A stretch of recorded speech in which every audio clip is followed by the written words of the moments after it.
Elbow. Alright? Fallen Angel on XFM 104.9. Well, we're back. I'm Ricky Gervais, with me Steve Merchant and Karl Pilkington. Karl's all a little bit, I don't know, he's a bit frustrated. He's sort of a bit sweaty and fed up today, aren't you, because of the heat. It's too much, though, isn't it? He's taken it out. He was sort of wanted to fight. You know, he doesn't usually like to fight. I sort of like lead on him and try and rub his head. Yeah. But today he was sort of leading it. He was sort of like getting a little bit. If I didn't know better, I'd have said it was sexual frustration. Well, I was watching, Rick, if you don't mind me saying, I was watching, not in that way, just to watch. It was sort of like he was going, I want to hit you, and I was thinking, does he want to hit me, or does he want to do something else to me? Exactly. What were your thoughts, Karl? Exactly. I mean, I saw him sort of wrestling with you on the floor, and you clearly weren't enjoying it, but he was really what was that going on? What's the change? Why are you suddenly sort of... Well, what are you trying to say? No, I'm not. I'm just saying it was weird that you suddenly... It was like you were, You're saying a bit gay? No. Is that what you're saying? No, but what was... Suzanne accused me of that in the week. Why? For being a bit gay. She said, I'm sure you're gay. Why? Just because I was moaning about stuff. She said, oh, you're a drama queen.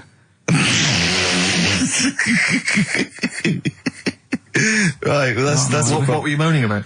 Not having enough gay sex? That she didn't have a knob. Yeah. It's going, why don't you get yourself a nice little knob? Yeah. I mean, can I call you Frank, please? Could you wear this false beard? Yeah. It's just, well, we'll talk about it later. It was about the Seven Wonders. I just wasn't that impressed. He wasn't impressed by it. He said, well, we'd say that, well, we got a top show coming up, haven't we? But if you are a little bit, just a little bit sexually, you know, don't be afraid to let it out. I mean, if you want us to relieve you of it. I'll tell you what, let's have a little bit of Maggie May by Rod. Oh, it's a beautiful day. Killing a Georgie. That's your favourite song, isn't it? Oh. That's weird, isn't it? Strange, isn't it? That's weird. I'd like to hear Rod Stewart singing about a lovely lady, please, Karl. As would I. You can picture whatever you want. Bit of Rod. Maggie May on XFM 104.9. I'm Ricky Gervais, with me Steve Merchant and Karl Pilkington. Steve. Well, I've only just read about this, and I don't know anything about it. This naked rambler, Steve Goff. Yeah. Is he doing he's doing a walk from Land's End to John O'Groats? Is he completely nude? Yeah, he's been arrested 10 times on the way, apparently. Right. It says here that Nora Goff, his mum, she's in her 70s, she's begged her son not to walk naked from Land's End to John O'Groats. She said, I don't know where he gets this from. Certainly not me. I am and have always been quite conservative. He would never have been allowed to walk around the house without covering himself up. I wouldn't go as far as to say I'm ashamed of him, but I do not approve of what he is doing. Having said that, it's good to see him on the telly. yeah, it must be. It's not about anything. It's lovely. It's not embarrassing until they're famous with it. However embarrassing it is. But I can't believe my son's a serial killer. Nice to see him on the telly. He looks like one. He's not, obviously. No. You know, I mean, what is he doing? I don't Steve understand. wouldn't say he was, and he's not. He's just a rambler. But he's there, right? What's his motivation? He's just walking to, I don't know. It's just a nudist, I suppose. Right. And there's a picture in there, and Karl looked at it and he went, what's the point of that? He went, well, look at him. He's got shoes and socks on. He's got a rucksack on. He's got a hat on. He's not nude. He's just got his knob out. Yeah. But he's got a full beard, thinking, I want to hide some skin. Whereas this little chap needs the air. I'll pop him out all the time I can. They really annoy me. Because it's in the supplement today as well, with the Mirror, right? And they've done a bit about nudists and that. Yeah. Again. Same problems all the time. Go on. There's like an old fella sat there, just... How do you know he's old? Well... Why are you looking, Karl? Looking at his face, aren't you, presumably? Yeah, I'm just saying he's old and he's sat there smoking a pipe. Sure. With his sandals on. Yeah. They're quite normal, just with his knob out. But look, he always make the same mistake. He's got a little white deck chair. Yeah. If you're nudist... Don't go for white. Why? Sitting on that, getting a bit clammy and stuff. White, don't go for white. Go for darker colours.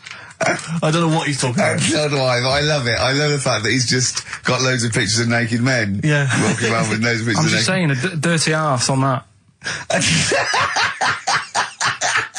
I think we've discussed the news before. I don't understand the impulse at all. I do find it bizarre. I mean, there's a picture there of 3 men nude in a pub. Yeah.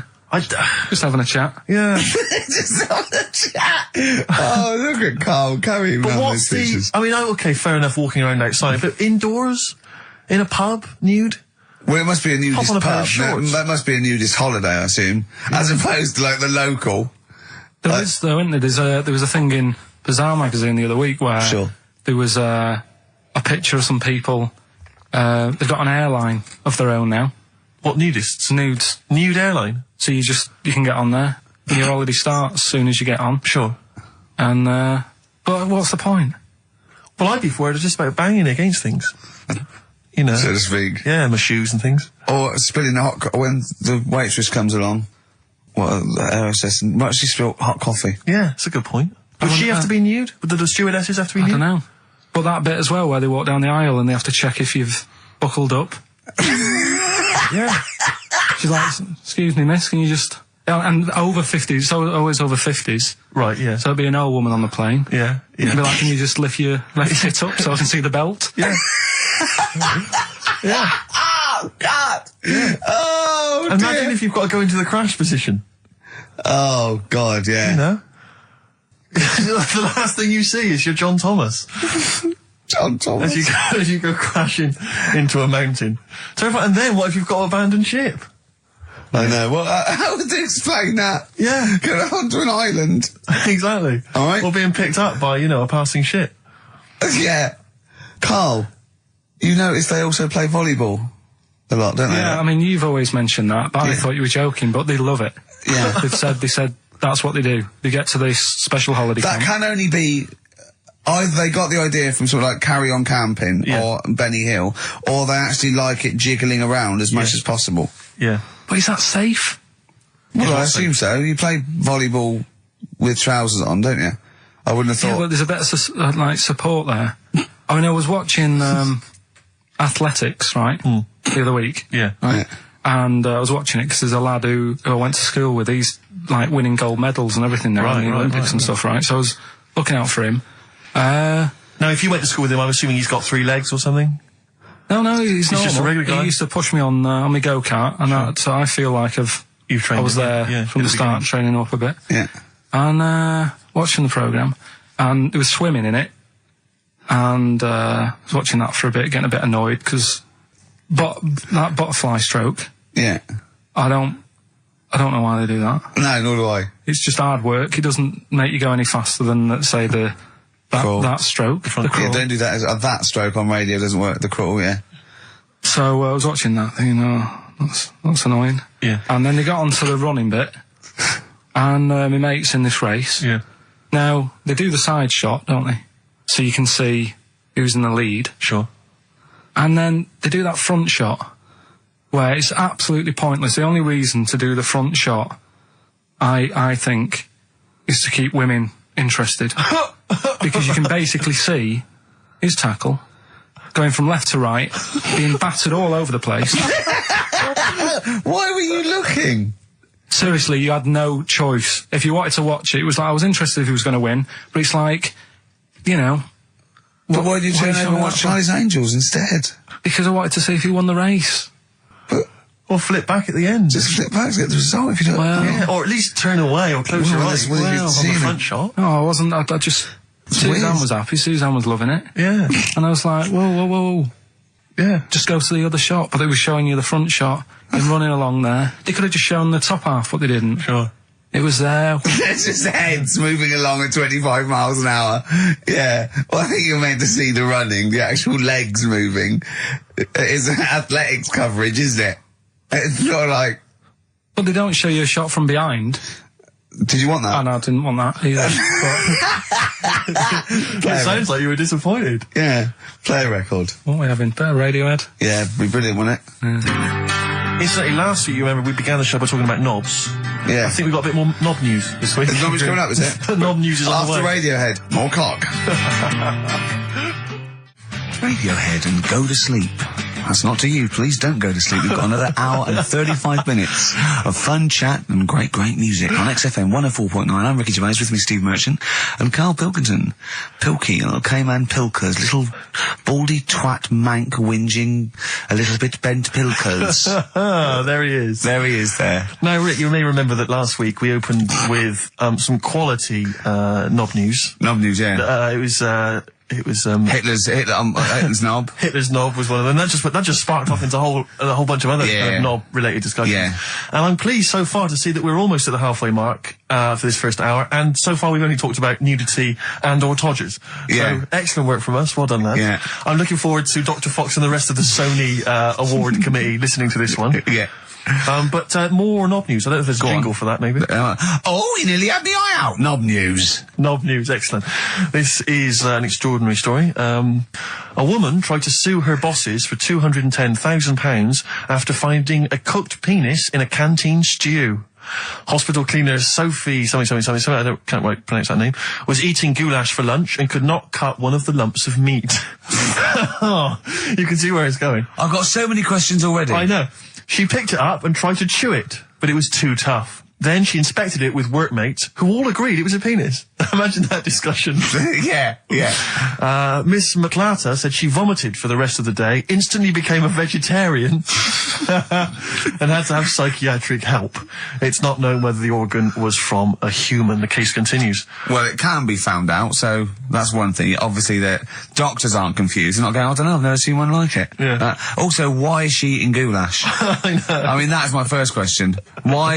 Yeah. You got lunch. What do you want? I fancy some goulash. Yeah. Oh, some gooly lash. Gooly lash, Thanks very like much it. indeed. Lancashire cockpot Oh, is on the menu. Brilliant. Only £5.50. Wangers and mash. I'd love some wangers and mash, please. If you've got any knob-related puns, knob-food-related puns, then call XFM on 3426 14094. Ricky.Gervais at xfm.co.uk. Call Chris Miles at radio1.xfm.winginmank. Yeah. Cock-co-gay. Cock a van. Cock-o-van. It's already done for you. There's wangers and mash, cock-o-van, Lancashire cockpot. That's just off the top of our brains. Yeah. So, if So you've got if any you of your wanna- own, keep them to yourself. We're not interested. What do you make of that, knob news? And he's in a hospital. I don't think so. Oh, Yes, it was a hospital cleaner. You're right. hospital Oh, cleaner. God. I know how your mind's thinking already. There's been a mix-up. What kind of mix-up? I love that. What, some bloke's gone in, some lesbian's gone in, wanting a sex change, she's got a carrot for a cock. Bit of stew and steak. Stewing steak. Oh, that would be great. You're not a doctor, you butcher. This is not funny. There was some other news, whilst we're doing the knob news, just cram this one in. There was some story on some news website about some lad who wasn't happy with what he'd been given. Right. What do you mean? He had an op? No, he wanted to have an op. He wasn't happy with what God had given him. Yeah. Yeah. What the Lord had popped downstairs for him. Sure. And, Sorry, no, wait a minute. Was he a bloke who wanted it? yeah, fella. And what he Wasn't happy wanted, with it. he didn't want a knob, or he wanted a bigger knob? Wanted a bigger one. Right, okay. And, cost £5,000. Right. And they made a mess of it. Well, how did they make a mess of it? Don't know, it came out smaller than they went in with. Well, no, what do you mean? That's I don't know all the ins and outs. Oh, God. It's just Well, like he borrowed the money off his There's mum. been a slight mix-up. He borrowed the money off his mum? I love that. How bad is that? What do you want for your birthday, son? Yeah. Interesting. Thanks, Mum, for asking. A couple of bits of news as well. Hello, Doctor. How did it go? Well, firstly, don't look under the bandages and don't have the goulash for lunch. It was smaller than you went Mum, in you got £5,000. Why? Just gonna be fucking up. Tell me what it's for. with. You can have it if you tell me what it's for. Well, look at that. Oh, you need a bigger one. Yeah, definitely. There's the money. Yeah. On you go. Nothing can go wrong. What did he say to the doctor then? That's rubbish. I didn't read all the ins and outs. I just, like I said, I saw Just it. look for the picture. They want a picture. But you just thought, well, thanks for it. You just thought you'd pop that one in. Thanks. Yeah, that's the end. Yeah. Knob News Extra. Yeah. Play record, Carl. So if you've got any knob news, we've got one more show left. Send that to ricky.gervais at xfm.co.uk and we'll hopefully get that knob news on there next week. Yeah. All right. Some Dizzy Rascal. Oh, Dizzy Rascal, yeah, he's one of the hot new English rappers. Let's play it. Dizzy Rascal, apparently, according to Carl, he hails from Bow, if he's listening. Good work. I have a number 3 hit with that. XFM 104.9, Ricky Gervais reading a magazine, Karl Pilkington, in a good mood today, so everything to play for. Some adverts. XFM. Loosen Your Hold. South. That's great, and I love that one. On XFM 104.9, I'm Ricky Gervais, with me Steve Merchant and Karl Pilkington. Good Karl, choice, Rick. Good choice. Karl, cheers. What are you thinking, Karl? What have you been doing this week? What's been going on? Yeah. You'd be miserable because of the heat, obviously. That's getting me down. Yeah. It's just the way people wander about as well, with next to an out on. Yeah. I'm always amazed by the men. It's just a certain breed of man. Guys, sometimes it's kind of builders, mechanics, taxi drivers, van drivers, but not necessarily students, all sorts of guys. And you sort of watch them walking down the street. They'll be walking down the street, girls, you know, will see in their sort of summer gear, and it's literally, you know, eyes go, look at those legs, oh, knockers, oh, I can't believe my luck, oh, you know, and they're sort of talking to their mates, they're checking it, oh, it's an arse, I can't believe it, oh. Yeah. And it's like they sort of forget, there's like some kind of amnesia that sweeps over them during the winter Like months. it's a surprise. Yeah, and then it's like every time summer rolls around again and girls pop on, they goes, I can't believe it, where have they been? They're back. Yeah. And they get so excited. Excuse me, love, but they have tits under their window. Exactly. Well, yeah. Bloody hell. Brilliant. It's great to see them again. Yeah. And then he gets to sort of walks over and they go, where'd they gone? They just don't say anything. They just like get on with it. Exactly, They're yeah. reminded. They completely forget. Yeah. For sort of half the year. There was a fella this morning, I just nipped out having a cup of tea, reading the paper, reading that bit about nudists and that. Sure. And little old fella, must have been 75, Okay. walks past, shoes, socks, sort of shorts, but because he's old, I don't think he's got like a normal pair of shorts. So we're like suit pants, but short. So really smart shorts that I've never seen before. Yeah. But the thing is, with him being old and thin, Yeah. it's just, don't do that. Don't walk around like that. What, the legs? The legs and the back. He'd look like a little tortoise without his shell on. And you, everybody outside the I've cafe. always wanted to see a tortoise without its shell on. Yeah. Just to see if it would run really fast and go, this is brilliant. Just Yeah. scamper along. I saw a grotesque thing. I think it's Britain's fattest man. I'm not sure. He was huge. I mean, I don't wish him any ill, but so big. It was ludicrous. He was waddling down Oxford Street, and he was, I mean, genuinely, you know, I'm not a big fan of, you know, ginormous people. Rick Waller, for instance, turns my stomach. This guy was twice as big. He was extraordinary. And he sat down on a big bench and literally took up the whole space. And he reached into his bag, he's having his lunch, and he was eating an apple. And I really felt like I wanted to slap him on the back and go, it's a bit late for that, mate. Well, it's probably starting now. He's probably starting thinking that I'm going to make a change. And imagine if you'd have said that. Yeah. And it'd have been awful, wouldn't it? Yeah. He cut it in half, put it between two slices of chocolate. Yeah. I I don't know how you get that. And waited for a pig to come past, shoved it in his mouth. Exactly. Just swallowed it whole. I don't know how he gets that big. And he was like, he'd come out to sort of soak up some of the sun, you know. Well, you look better with a tan. I suppose so. Yeah. Yeah. Was he wearing loose black clothes? He was, of course he was very That works up to a point. Yeah. And then, you know, it's not fooling Was it anyone. vertical stripes? Yeah. To make it look Yeah. thinner. Just people swimming past and think it's night. Yeah. That's Exactly. So, Karl. So yeah, so that's you know, that's been annoying me with the weather and that. Yeah. And then I love the warm weather. Although I can't sleep at night. I had 2 hours in front, just went and lay down in front of the window, in front of the French window, just because it was just too hot last night. But if I can sleep, I love hot weather. I love walking around when it's sunny. It's better for you. People are usually happier in hot weather. The sun is good for you. I mean, it has been hot. I mean, it's 100 degrees. It's probably too hot to work, but... mental. I can't think straight and stuff. You know, your little baldy head, isn't it bad for it? Because it just... Doesn't it get you make your brain a little bit hot? Well, I mean, I'm just got my head on show. What about the nudists? Worry about them before you worry about me. Right? You know, another thing that happened in the week, you know, I've just had builders round, sorting the kitchen out. Yeah, sure. So virtually skint. But another problem happens. Boiler starts playing up. Right. Right? So, and you've got to have a shower in this weather. You've got to be able to have a shower and that and freshen up and what have you. Well, I have a shower every day anyway. I mean, 2 sometimes, but yeah. Yeah, but if you haven't got any hot water, you can't, can you? Right? Cold shower's alright, isn't it? Mm-hmm. Go on. So anyway, fella comes round. Yeah. 90 quid. 90 quid. 90 quid. All he did, turns up, says, oh, yeah. Just bang it. 90 quid. Bang the boiler. That's 90 quid. Last time I banged a boiler, it cost me 90 quid. And there was a lot of leakage then. Yeah. So I you know. I understand where you're coming from. Yeah. I do sympathise. But do you know, like, I catch them out as well. Do you know, like, you know, I know they're up to no good Yeah. and stuff. They don't earn the money. Sure. And he was in the bathroom, so I sort of creep up and I try and stick my head round the door to see what he's up to. When a bloke in the bathroom? Right. It's weird, isn't it? So you creep up to a man in the bathroom and put your head round without seeing you. Go on, though. Fair enough. Right, do you want to go over what happened that time when we were in the pub and I go to the toilet and you're trying to get in? What happened? Is that normal? Go on, what happened? Go on, go on, I'm not ashamed. What happened? Go on, say it. Say it. What happened? Well, don't start a story and then don't finish it. Or we'll do it later.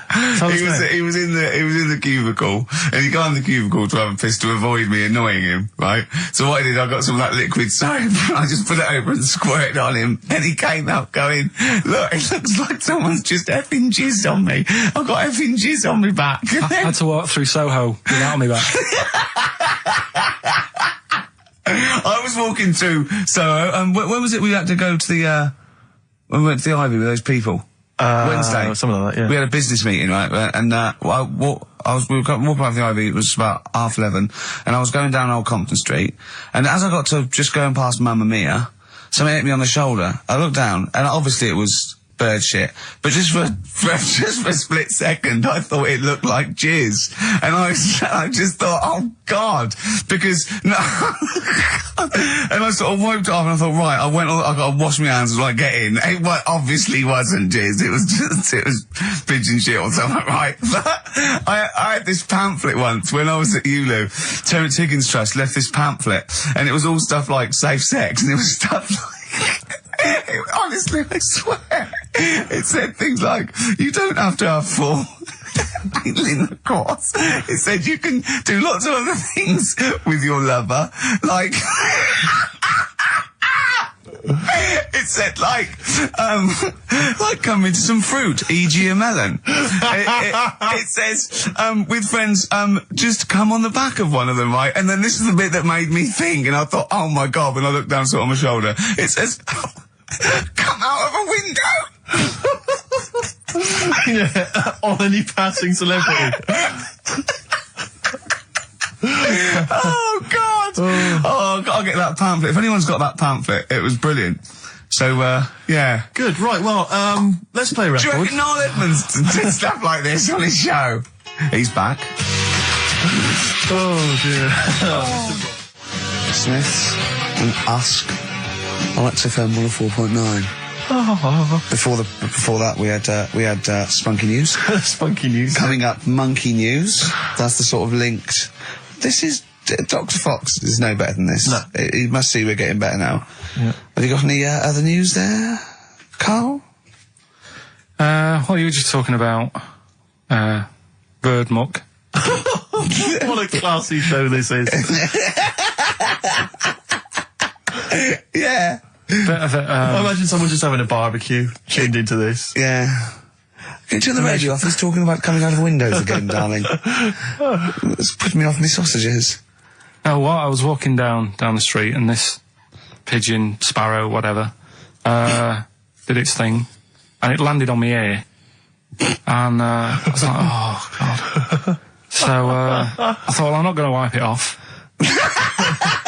Why not? Because I don't want to get it on my hands. Right?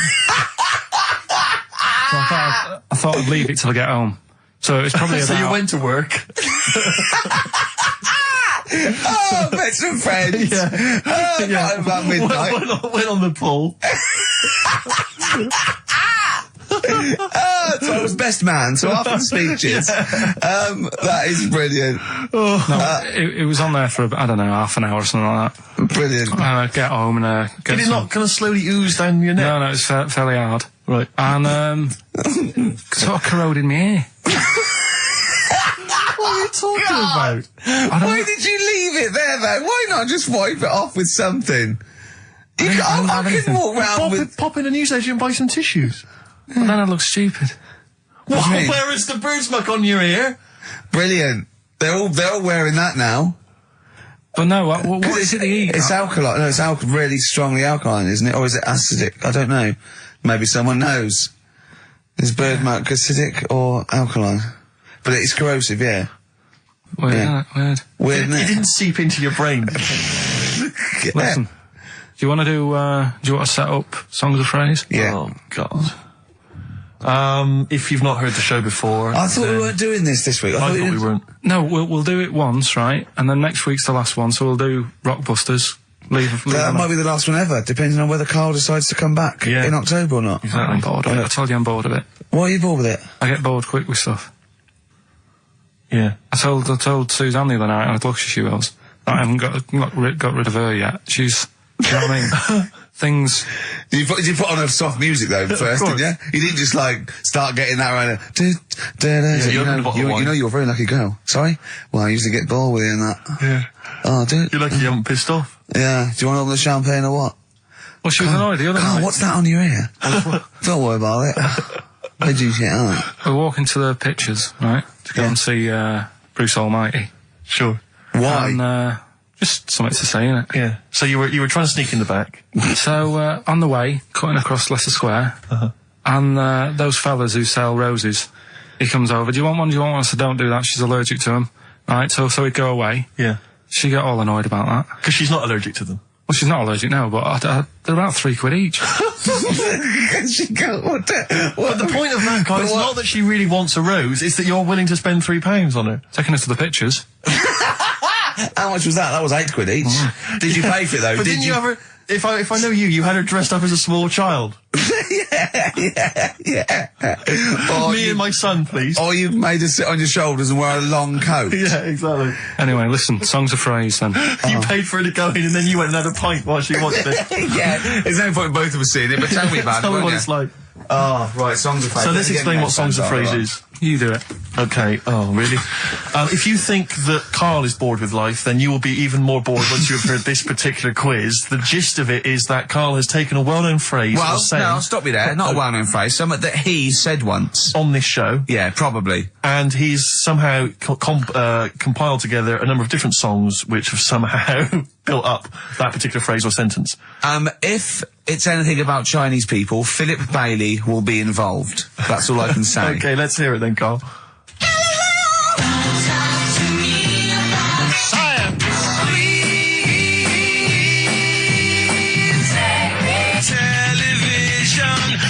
Right? Alright, I don't know what that is. I don't know what that was. This is appalling. I don't know This is what that appalling. is. Carl, I do not know what that is. What is the phrase?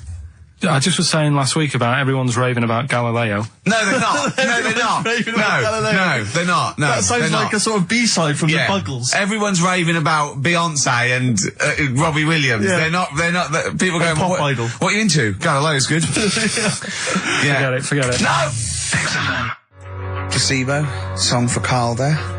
That's Special Needs on XFM 104.9. I'm Ricky Gervais with me, Steve Merchant, Karl Pilkington. We were doing Songs of Phrase. Oh yeah, I forgot about that. Yeah. Oh god. So what is this phrase? What is the phrase, Carl? Last week we were talking about Galileo, Right. and I just was saying, years ago, I can't remember now, when was it? When was he doing his thing? End of the 16th century, I think. Right. And he was messing about, trying to find out about speed of light or something, is it? No, he did lots of stuff, Galileo. All I was saying is, Gravity, back then, yeah, surely yeah. everyone was saying, stop messing with that, make us a telly. You know what I mean? There was other things that people would have been happier with, Sure. back then. Like they Yeah. didn't So now. the phrase exactly is what?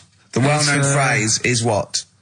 Galileo, oh, it goes like this, doesn't it?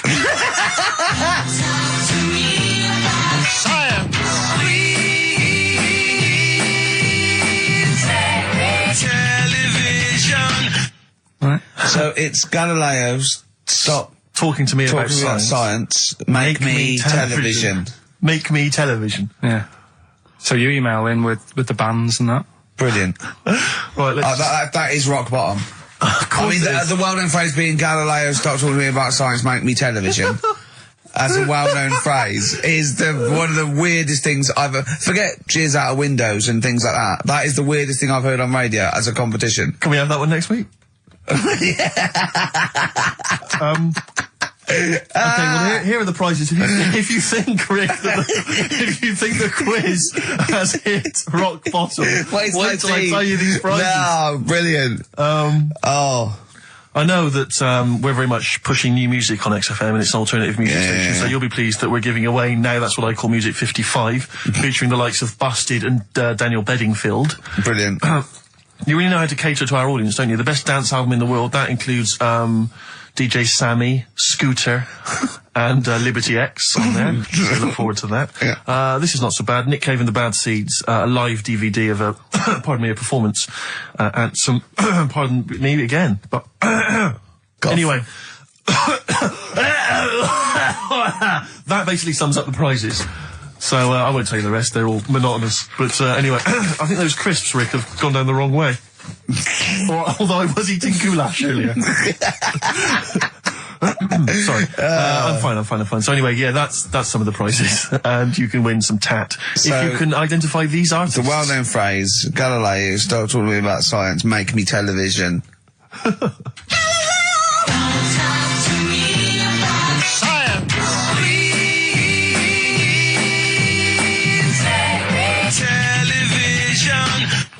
I just emailing. But easy this week, I think. Those, yeah. Play a record, Carl. I mean, it's ridiculous. Ricky.Gervais at xfm.co.uk. The Pixies on XFM 104.9 Holiday Song. He's talking about people coming round and just banging the boiler and charging 90 quid. I think it was last Christmas. We had a dripping tap, right? And it started off just dripping a little bit. And then after a couple, I thought, we'd get that sorted out. We couldn't actually turn the tap. It was just solid where the washer had gone. And then over Christmas, like a couple days before Christmas, it just started flowing. It was just like on. And I was thinking, this is terrible. It was terrible. It was the hot tap. And of course, the caretaker gone away, everything had been closed down. So I called out an emergency plumber. Christmas, like, he couldn't get it to turn the tap off, right? So he was trying. And in the end, he said, well, what I could do is I could just squash the pipe. Right, cut the pipe and squash it, and then you could change the whole thing. I'm like, yeah, whatever, right, because I can't have this. So, he said, I've got to go to the van, and he got this tool, came up to squash the pipe. He was only a young lad, right? Wasn't strong enough.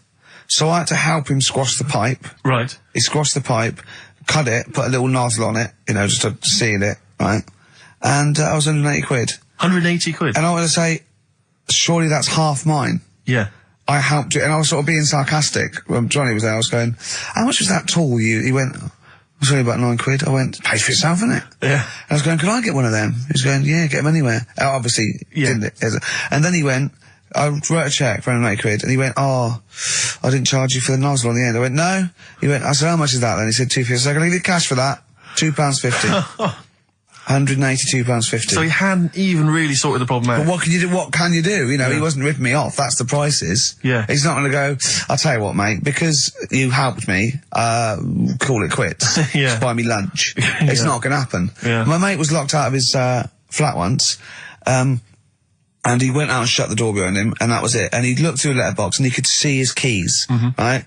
Phoned the locksmith, says, look, can you come round? I can see my keys, right? It's just have to go out. And he went, well, yeah, but that doesn't matter. I said, I'm going to try it. It's 90 quid. And he went, 90 quid? He went, but I can see the keys. He went, yeah, I can get them for you. And he went, and my mate said, you're going to come round, you're going to charge me 90 quid, and you're going to scoop my keys up with a bent coat hanger. And the locksmith said, have you got a bent coat hanger, mate? It's brilliant. But it's a fair point, isn't it? Do you know what I mean? It's a fair point, that's it. And what can you do? Yeah. I'd have gone, thanks for the expert advice, and then asked a neighbour for a bent coat hanger. And they went, well, we'll call it 100 quid. Yeah. But that's more expensive than a locksmith. Well, yeah, because you're going to illegal traders. Exactly. We've got no licence. Yeah. We've got to pay a little bit more in case we get fined. Exactly. But that's what was going on when, the fellow was round the other day fixing the boiler in the bathroom. Just wanted to make sure that he was working on it, because it all went quiet in there. Mm. He had the door shut. I'm trying to have a little quick sort of peep, seeing if he's doing anything. And I push the door. It's like this sounds. But just pushing the door slowly, and he's going, "Don't come in." I was like, "What are you doing?" Well, what was he doing? Don't know. But then he's like, 3 down, probably doing a crossword again. That's what annoys me. The way that it's all secret. You're not coming in, and you hear the odd bang now and again. He's probably sat there, crossword, 3 down, giving it the old just now and again with his foot. Just annoying. Yeah. How much did he charge you? 90 quid. It's just under 90 quid. Yeah. Yeah. And all he said was, give it a bang. If it don't work again, give it a bang. What does that mean? Is that an air block? And they just like, what is it? I don't know. It's not that complicated. You wouldn't think a boiler's that complicated. It's not like understanding, how a fast breeder works or a computer. It's a big lump of metal without water in it. How can we not know how that... Yeah. We were discussing yesterday, me and Glenn were trying to work out how a fridge works. Right. Pretty cool. Magic?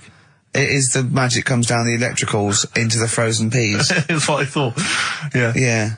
Can't still talk about... I know it's something to do with the hydrofluorocarbons can exist at much lower temperatures without freezing. So when they enter the fridge, sort of under pressure, as they flow round, because the pressure goes down, they take energy from the It's perhaps a discussion to have in the pub, but not on the air. I still can't figure out. I've never quite understood how a plane stays in the air. It always unnerves me when I'm in a plane. Turning a tap on, getting water. How basic are we going to go? Carl goes walking. Yeah. Yeah. Here's a bit of science for you. Go on. Right. Read the other day. Yeah. If you dug a big hole, right? Oh, God. Started digging, say in, wherever, Trafalgar Square, right? Yeah. You dig a big hole and you keep digging. Yeah. And you go right through the earth. Right. Out to the other side. Yeah. So you're somewhere in Australia or something, right? Yeah. And then you come back to London. Right. Stand next to the hole, jump in it.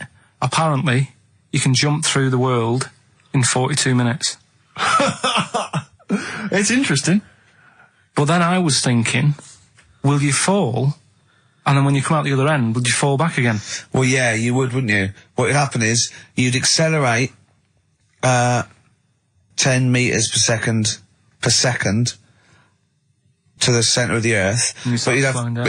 But you'd have such inertia, you'd nearly go as far out the other end before it was like a bungee jump. So you'd nearly get as far as the other end, and then you'd go back again, and you'd keep going until back and forth, getting further and further away from making it until you went sort of back and forth in the centre, and then you'd stay still in the centre.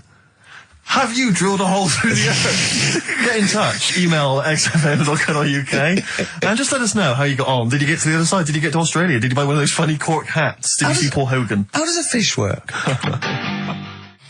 Darkness, growing on me, XFM 104.9. I'm Ricky Gervais, with me Steve Merchant and Karl Pilkington. I lost him, didn't I, in a little conversation? Yeah, you were talking about quantum physics, to be fair. Yeah, I was just explaining what a black hole was, because we were talking like that as well last night.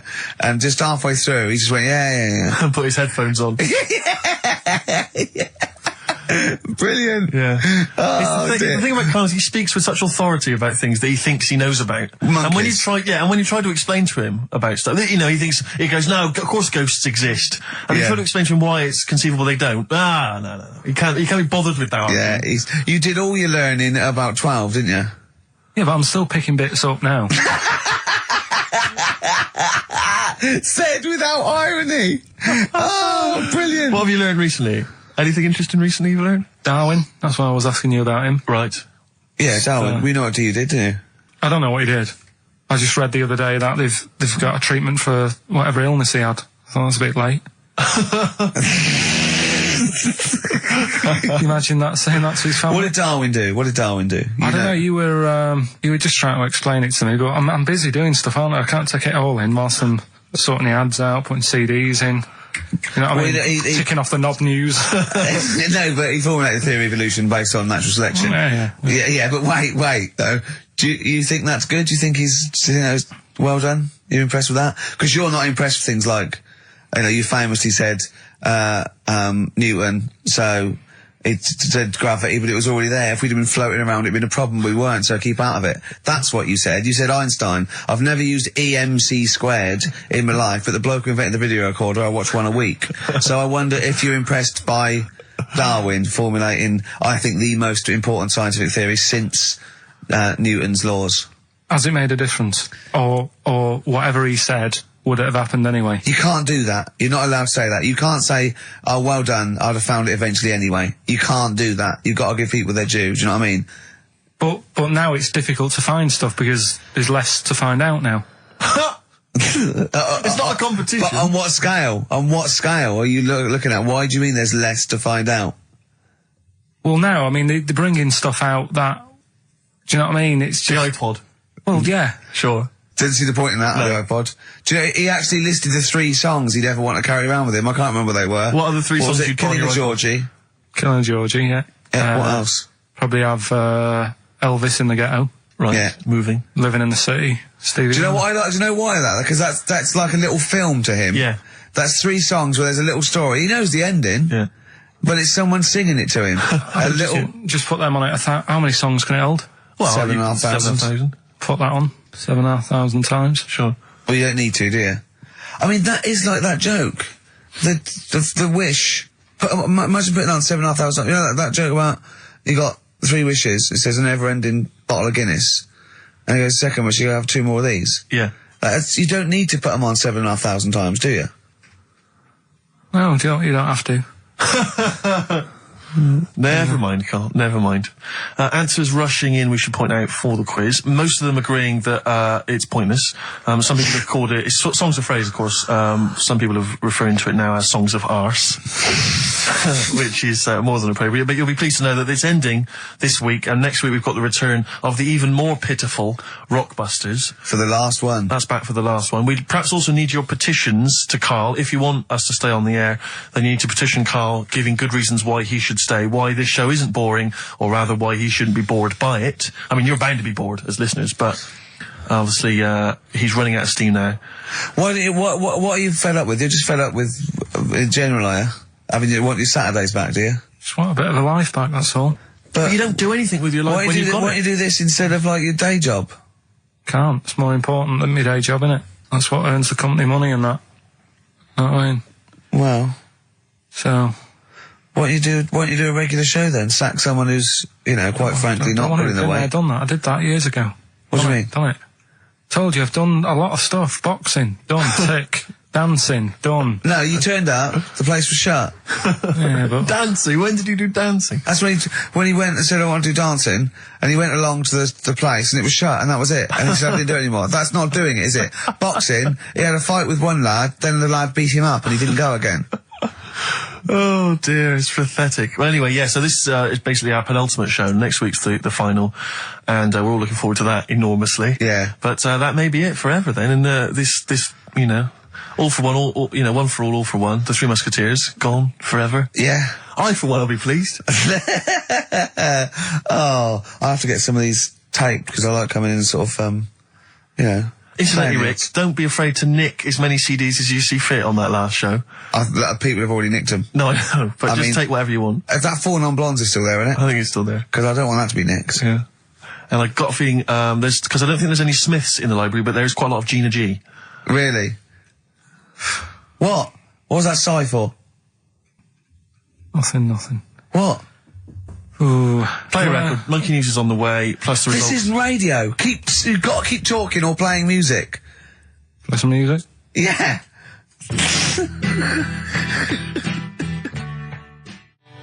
Heart of Gold by Neil Young on XFM 104.9. Pop Idol, of course, begins this evening. I know you're looking forward to it, Rick. Yeah, love it, It's love always it. a joy, and especially those early rounds with the mentors, divs. yeah. Yeah, they are always extraordinary.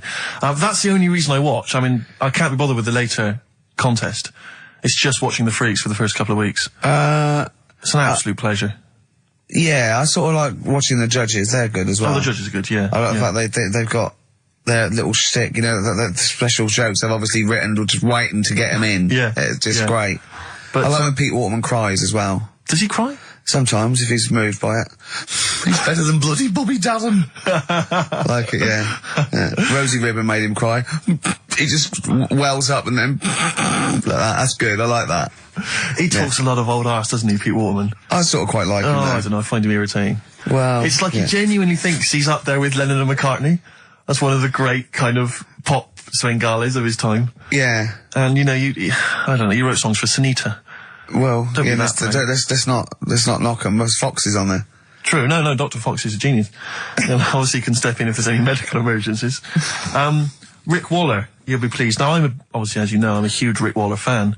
Not only has he got a great singing voice, but he really is a picture, isn't he? No, I know it's a bit harsh. I've said it before, but he does make me a little sick to the stomach when I look at Rick Waller. And to be honest with you, it's his own fault. You know, he went in Celebrity Fit Club, he had a chance to sort things out, and his attitude was wrong, and he didn't trim down. And he's, for want of a better phrase, a bloater, and slightly grotesque. But, you know, he's in the paper this week saying that it was all because of his image. He didn't fit the stereotype of what pop stars should look like, blah, blah, blah, blah. Well, he's disgruntled by this. He's got a great singing voice. Well, he has got a great singing voice. But the point is this, Rick, the point is this. Since the days of Elvis, since the days of Bing Crosby... He's not as fat as Elvis. But you're a star because you have to have the whole package. The voice, the sex appeal, everything. We know how it works. Kids buy it. It's pop music. That's what pop music is. You know, if you want to be a big fat bloater, you've got to at least be as good as Barry White. He isn't. Or Pavarotti. And so anyway, he set up an organisation. He's already got a band. You know, he's got a band. You're saying, get over it. The world should revolve around looks. Well, no, I'm saying pop music. That's what pop music is. I mean, this kind of obsession with he should get a chance. But not on record. No, I know, but be a backing singer. The point is, this kid wants to be a star. He wants to be a star, doesn't he? That's the point. He doesn't want to sing and make a couple of records. He just wants to be a star. He wants to be a celebrity. I'd have thought that's the real rub, that actually he's not being truthful with himself. Yes. He doesn't just want to make beautiful music and sing well. He wants to be, you know, carried round on a sedan chair and adored. Imagine that. I know. He'd have to have a lot of money to pay for the entourage that can carry him out. 4 elephants needed. But he's got a company now. He set it up with his dad. It's a management company. It's called Star Search. And basically, he's hoping to break the fickle industry, expectations. And so if you're a bit of grotesque, if you're a freak of some kind, if you're someone that Karl, you know, would be impressed by or, alarmed by, then you can get in touch with Rick and he can put you in there. Women with beards, little midget fellas, whatever it does not fit the usual norm. Should we cut along? I'm thinking the three of us next week.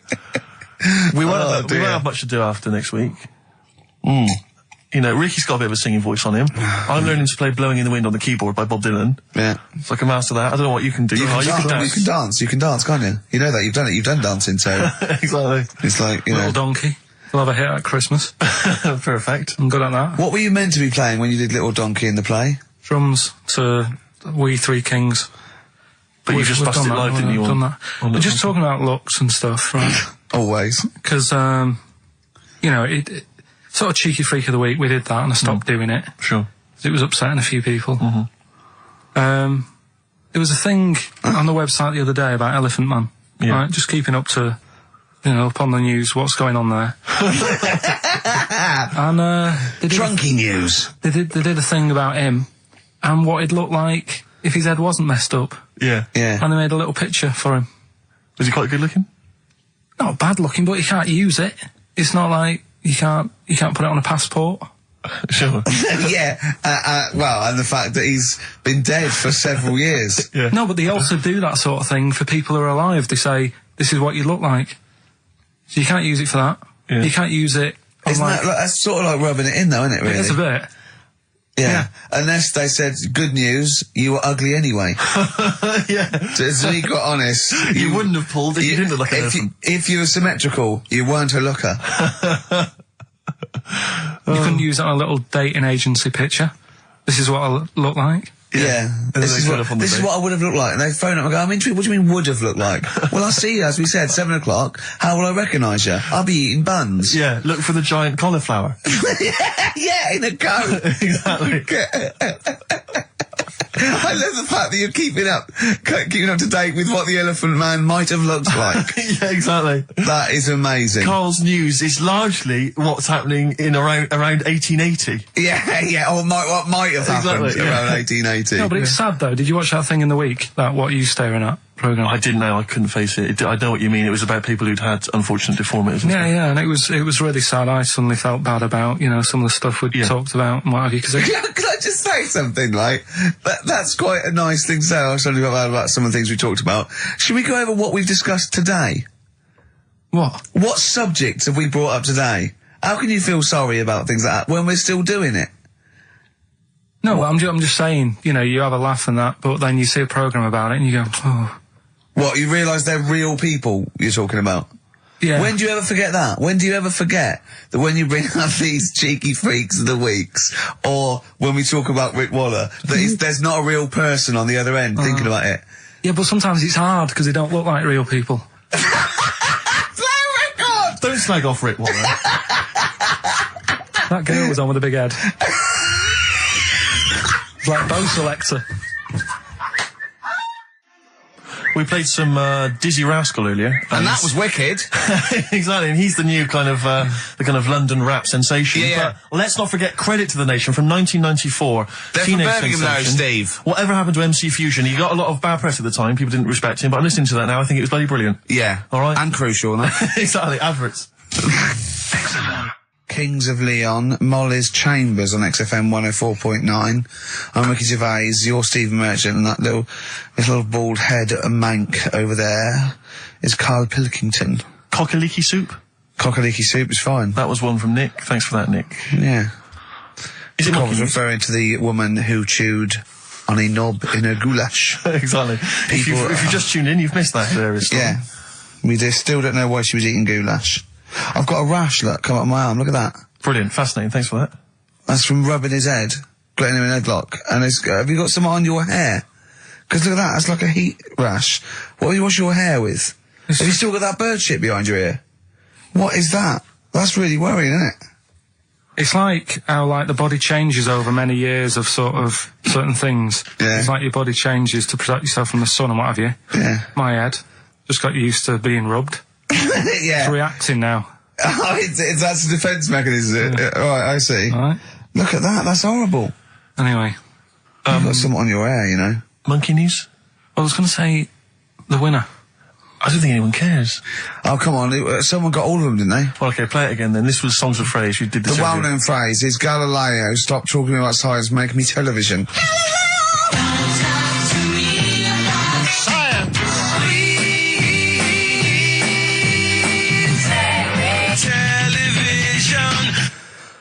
The most convoluted, banal quiz on any radio station ever.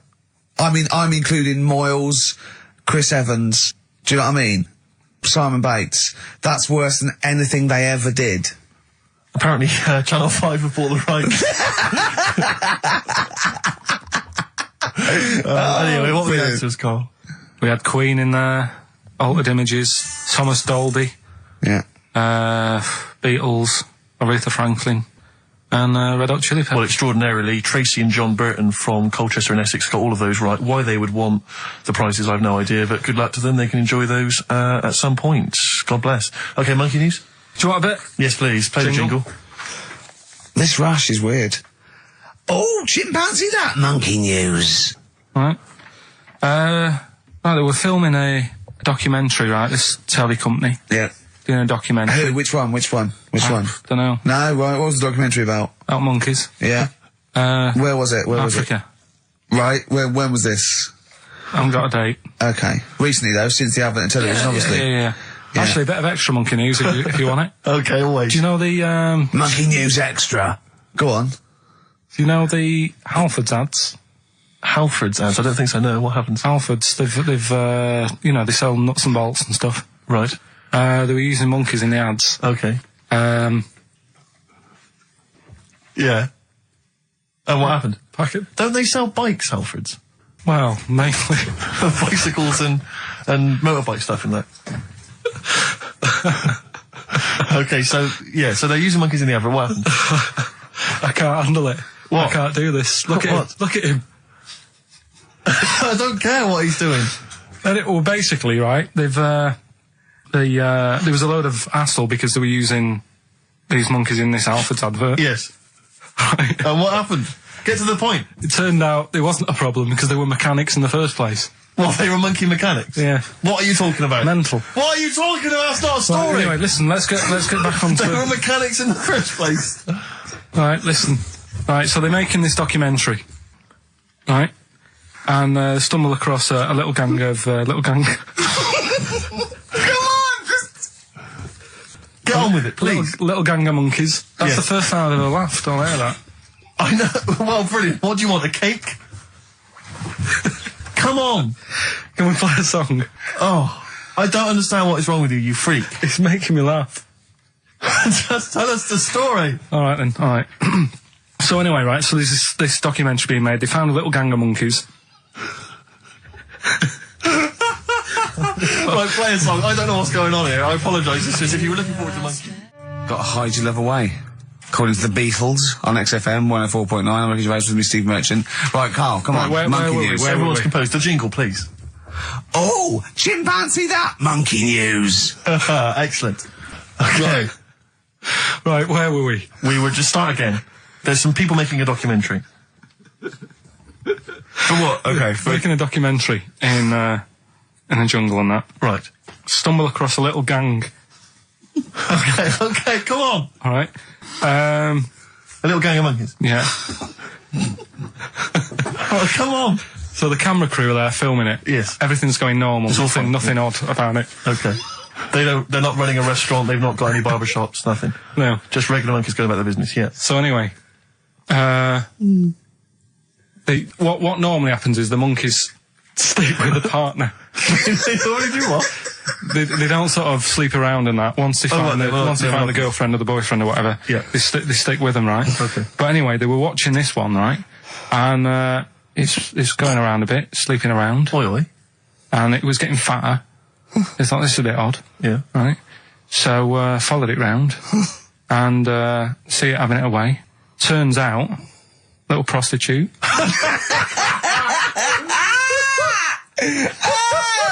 Oh, God! It's a little monkey prostitute. And it was getting fatter because it was charging them bananas. What a load of old rubbish. It's charging them bananas! What was it, a boy or... It was a... Woman. Little woman monkey. That's the most extraordinary monkey news I've ever heard. Oh! That is genius! Has this documentary been televised? I don't think it's been on yet. No. And that's all the information you've got? Yeah. And is that's one banana for everything? Now, half a banana is for... Just oral? A paw job. Right. If you want full-blown monkey sex, it is 2.5 bananas. Sure. So, Let's just play a song. let's just play... All right, well, this is our penultimate show, so we're back next week. We're going to make it a barnstormer, I'm sure, lads. I want 100% behind it, 110% next week. All right, none of this giggling, none of this infantile giggling, like two schoolboys. Right. All right, we're going to come back, we're going to have some quality monkey news next week. We're going to have all kinds of treats, I would have thought. Okay. Some great prizes. All right, are we okay? Yeah, We all best show. behind that? Let's make next week the best show ever. Good luck. If you miss it, then you miss out. We're ending with a track from a couple of years back. I think it was 92, 93. Dinosaur Jr. Start Chopping. Play that. Start playing. Forget start chopping. Start playing. All right. All right. See you next week. Yeah. Oh, that's them Red Hot Chili Peppers, and they can't stop. I'm Ricky Gervais with me, Steve Merchant and Karl Pilkington. You're listening to XFM 104.9. Coming through today, it's noisy again out there. It's a nightmare. A lot of people marching up and down. What's that about? Well, from what I can work out, there's hundreds of them, millions of them, and they're all shouting really loudly. What do we want? Peace. When do we want it? Now. What do we want? Peace. I want to go, shush. Yeah. We all want a bit of peace on a Saturday. Yes. Keep it down. Please, I can barely hear myself think. I know. And he's not listening. Tony's not listening. He can't hear you from there. You may as well give up. He's not listening. There was 1 million of you last time. It didn't do anything. Hey, but Steve, there's no attitude. You know what? I couldn't find Boy George's War is Stupid, so here's a bit of Dylan. Bob Dylan. The times, they are a-changing. The thing is, Rick, it makes me wonder if the times, are they changing? I mean, it seems to me that life's pretty much the same as it was way back in the 60s when Bob Dylan wrote that song. Got any idea what you're talking about? No idea whatsoever, You Rick. don't really know about politics, do you? Know anything about it. Don't even read the papers. Got no interest, really. Yeah. Not particularly. Informed my life's cushy. Got won some awards and stuff. Doesn't bother me. So, On a good luck serious to note, everyone. though, it is a bit worrying. I want somebody to put my... Do I have to get gas masks or something? No, because there are guys out there in Leicester Square today wearing novelty hats. If they don't sort this war out, then no one can. Okay, well, I'm not talking about it anymore. You would worry about it. I would worry about it. Well, you, maybe Steve. Why? Sort of people who are successful are worrying about it more than other people. Just Go because, on. well, they've got more to lose, haven't they? Right. No, do you know what I mean? You see, like, Bruce Willis on the telly saying, oh, it's not good, is it? And it's because he's got a big house and loads of cars. If you live, you know, on a council estate, it's like, well, if it gets bombed, probably doing us all a favour, we'll get nice new blocks of flats to live in and that. It happened with Manchester, with the bomb that happened, and they bombed the Arndale Centre. Did us a favour. Got a nice new Marks and Spencers and that. So this puts a whole new twist to the argument when people say bombing the world's poorest countries is wrong. Because I remember when the Afghan problem was on, people were saying bombing the world's poorest country is wrong, but it's like home improvement, according to you, then. Yeah. Because they've got a brand new B&Q, have they, over there?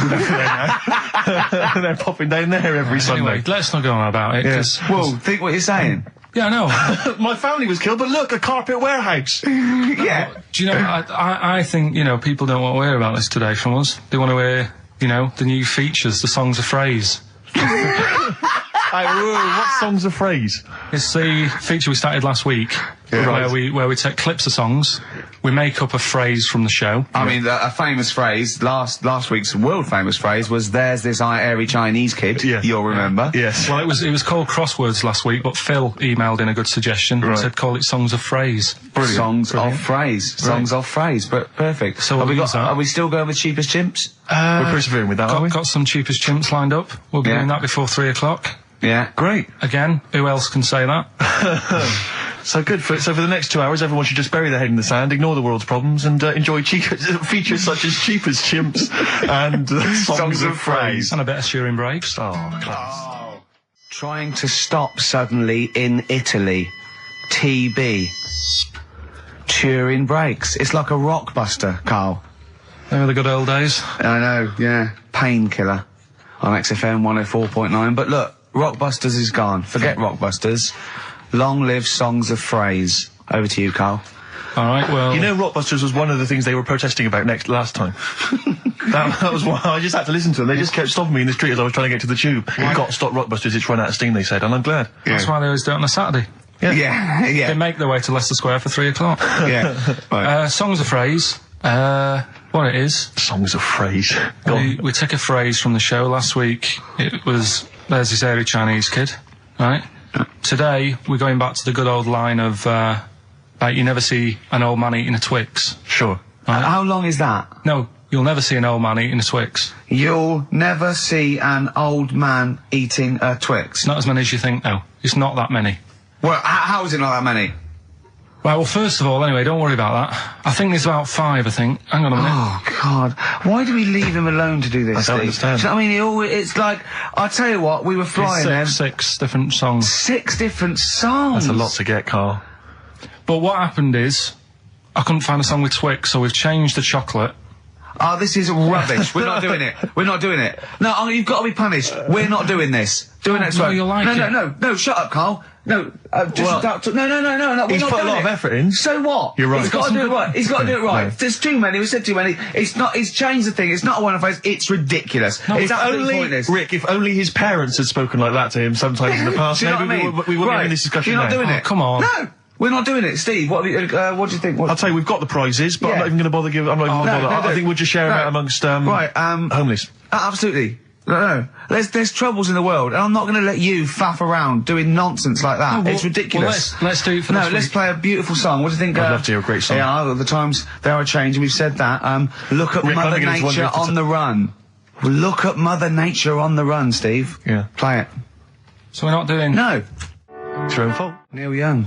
Beautiful. After the Gold Rush, one of the most beautiful, poignant songs ever. Great lyrics in that. Look at Mother Nature on the run in the 1970s. I forget the 1970s, Rick. I'm beginning to wonder if that's just as truthful nowadays in the year 2003. I've told you before, you've got no idea, you don't know anything about the world or politics, so I don't know why you persist. I don't know why I keep saying it myself, Rick. I'm a political incompetent. I don't know why I keep spouting on with this drivel. Right. It's The Guardian, I think, that's doing it to me. It's all second-hand information. I just read it in there, and I just think it's a good idea to get on the bandwagon. You don't really care, do you, about anything in the world, really, as long as it affects you? I haven't, exactly. Yeah. Unless I'm personally affected by these things, I don't care less. Well, I'm the same. Now, Carl, the big question, as we know at the moment, is whether we're going to let you do Songs of Phrase or not. Rick, I should tell you now, there has been a flood of... Oh, no, there hasn't. Sorry, I was thinking there'd been a flood of emails, but it was people agreeing with you, Rick. I know Tony Blair has been trying to get through. Yeah, exactly. I'm just checking the emails now. There's absolutely nothing supporting you, Carl. No one gives a side either way about No, well, that's not then. fair. There were a couple of phone calls, weren't there? One was a guy saying you should. I think the other one was you, Carl. Was it phoning from the kitchen? Can we do it? Can we do it? Right. No. If you don't like it, we won't do it next week. But the fact that I've made it. I don't know why you did that. We thought of lots of stuff that you could do. You chose one where you have to have 10 words and 6 songs to choose. You haven't got Twix. I don't know what you've substituted Twix for. I've got to say now, I'm going to sit on the fence, so I'm quite intrigued. Okay, right. What have you substituted Twix for? Well, I can't tell you. Of course you can. No, I can't because people have to listen to it and work out. All right, let's just hear it. Let's hear it then. No. They know what they have to know what the word is. They have to tell what the song is or the artist. I prefer just to play it. No, you've got to tell them what it is because they might not even know what word they're looking for. Let's hear him out, Rick. Right. Please, democracy. That's what we're fighting for. Come on. Right, you turn them up. Right, okay, I'll put the earphones on. Go on then. Right. Okay, so hang on. The phrase originally was you never see an old man eating a Twix. right, and we're trying to identify a number of songs which you've used to make up that phrase. And you email in xfm.co.uk/Ricky with as many as you can get, and whoever gets the most right. It's so complicated. This is so complicated. Right, here we go. I'm baffled by the email address. I couldn't figure that What's out. the email address again? xfm.co.uk/Ricky. Right. Right? And there's some link on there, is there? That, Yeah, that you just press and it comes through. Brilliant. That. Right, here we go then, right? And you'll never see an old man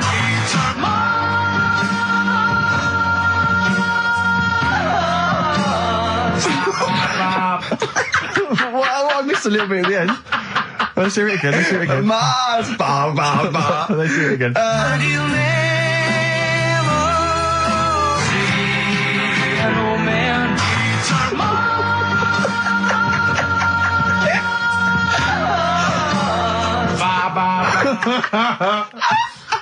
Oh, no. Oh, God. Okay. Right, we'd say the prizes, Steve. Right, so how many songs were there? Do we know? I think there was 6. You think there was 6? And you'll never see an old man eat. It might be 5. 5 or 6? Yeah. Anyway, why not email in the answers and how many there were, and you might be in with a chance of winning on DVD the original series of Citizen Smith with Robert Lindsay. That was good. Paul Whitehouse's Happiness, the first series of that on DVD. We've also got a couple of CDs here.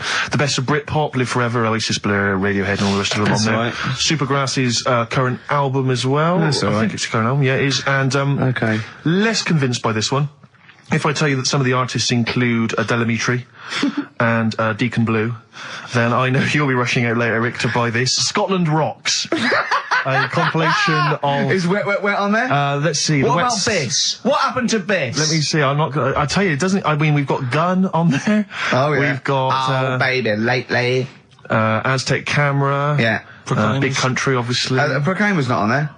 Wait a minute, where's Runrig? There they are. And obviously Rafferty, Baker Street. Do-do-do-do-do-do. Brilliant. So that's definitely worth entering for, surely. So xfm.co.uk/Ricky.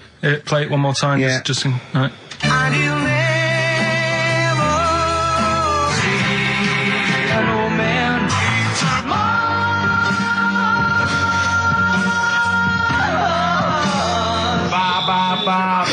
Class. Pure class. Well done. Okay. Yeah. All right, let me Oasis. Stop Crying Your Heart Out on XFM 104.9. I'm Ricky Gervais, with me Stephen Merchant and Karl Pilkington. Karl's competition is in full swing now. I just will remind you, when playing songs of phrase and trying to guess the songs and artists, what do you want, songs or artists? I think songs is better. Yeah. All right. But that's ambiguous, isn't it, what a song title is? Where Yeah, I if you think know it should the be artist, artists, definitely. maybe the artist cleans it up really. Yeah? Yeah. Should we do artists? Artists. Okay, you know if they know what it is, because that'll stop any ambiguity, won't it? And don't worry if you haven't got all of them, because the winner last week didn't have all of them, but it's the closest one. I understand when you're trying to guess what's in Carl's mind. You can only get so close. Yeah. Do you know what I mean? He wants us to bring in Darren Brown. He go, because he won't be able to read my mind. And Yeah. I think he's right. I think he might be. I think he's the one person that could outwit Darren Brown. Yeah. Now, moving on, Carl. As we have to. Should we just play it very quickly? Just play again. Just if Carl's you're in case you competition? want to join in. Go on then, one more time. Here it is, Songs of Phrase. And you'll never see an old man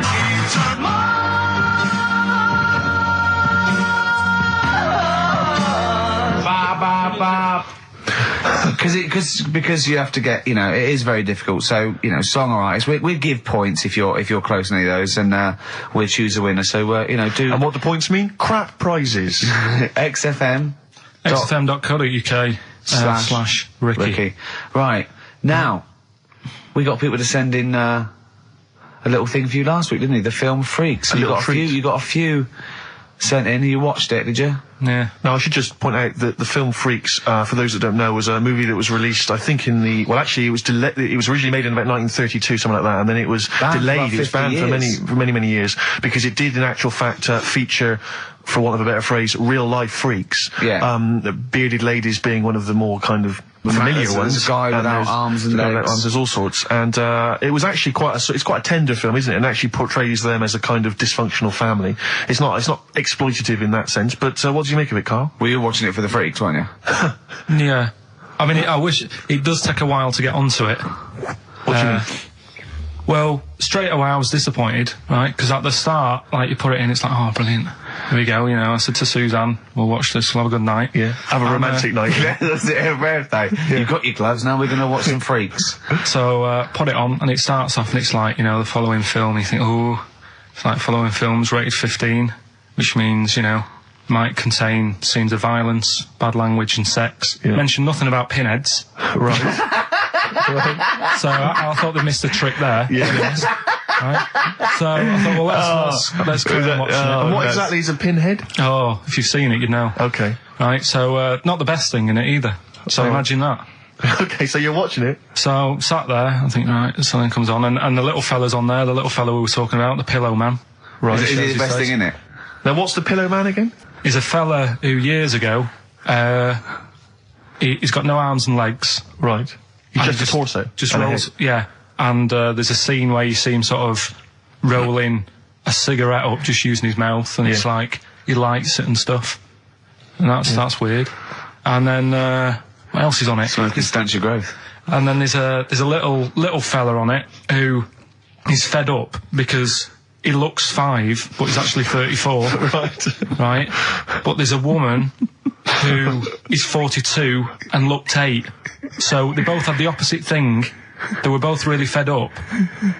And I kind of thought that shows that, you know, you always want what someone else has got. Sure. Do you know what I mean? Yeah, So in yeah. a way, there's a story there Yeah. in that. No, you described the same there. No, it was like, No, they both, you just said, they both looked young, but they are actually both older.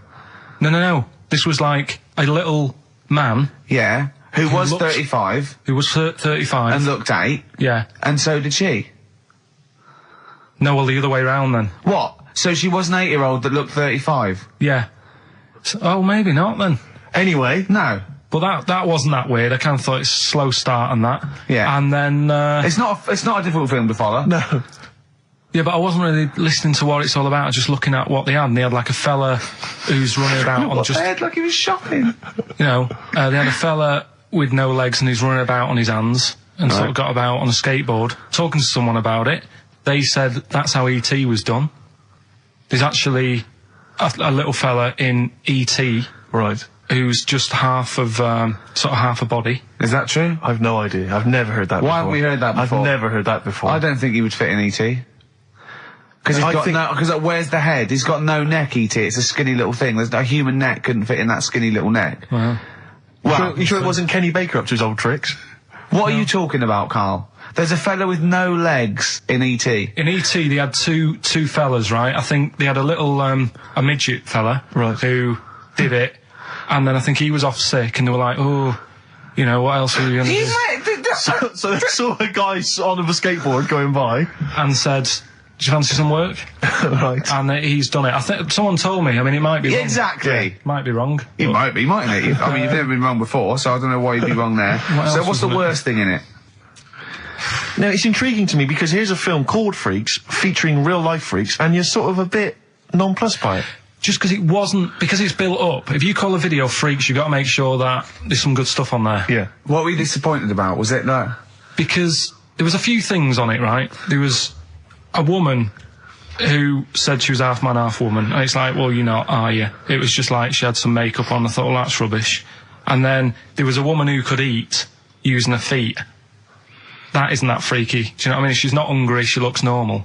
Yeah. And that's when I was thinking, I mean, I'm not being right, Steve.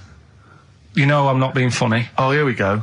No. But I'm just saying, if that woman wasn't eating and you were sat next to her in that film, Yeah. I'd probably be sort of drawn to you more than her. I'm not... I know you hate me saying it, but there's no point sort of pretending.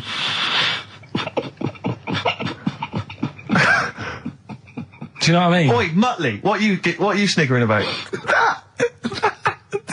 That face. Well, you mean there were things in it that were less...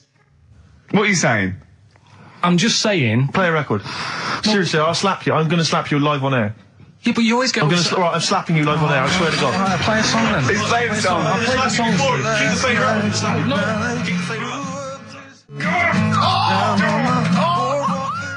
Bruce Springsteen, Atlantic City from the album Nebraska. So melancholy, that one. I love that one.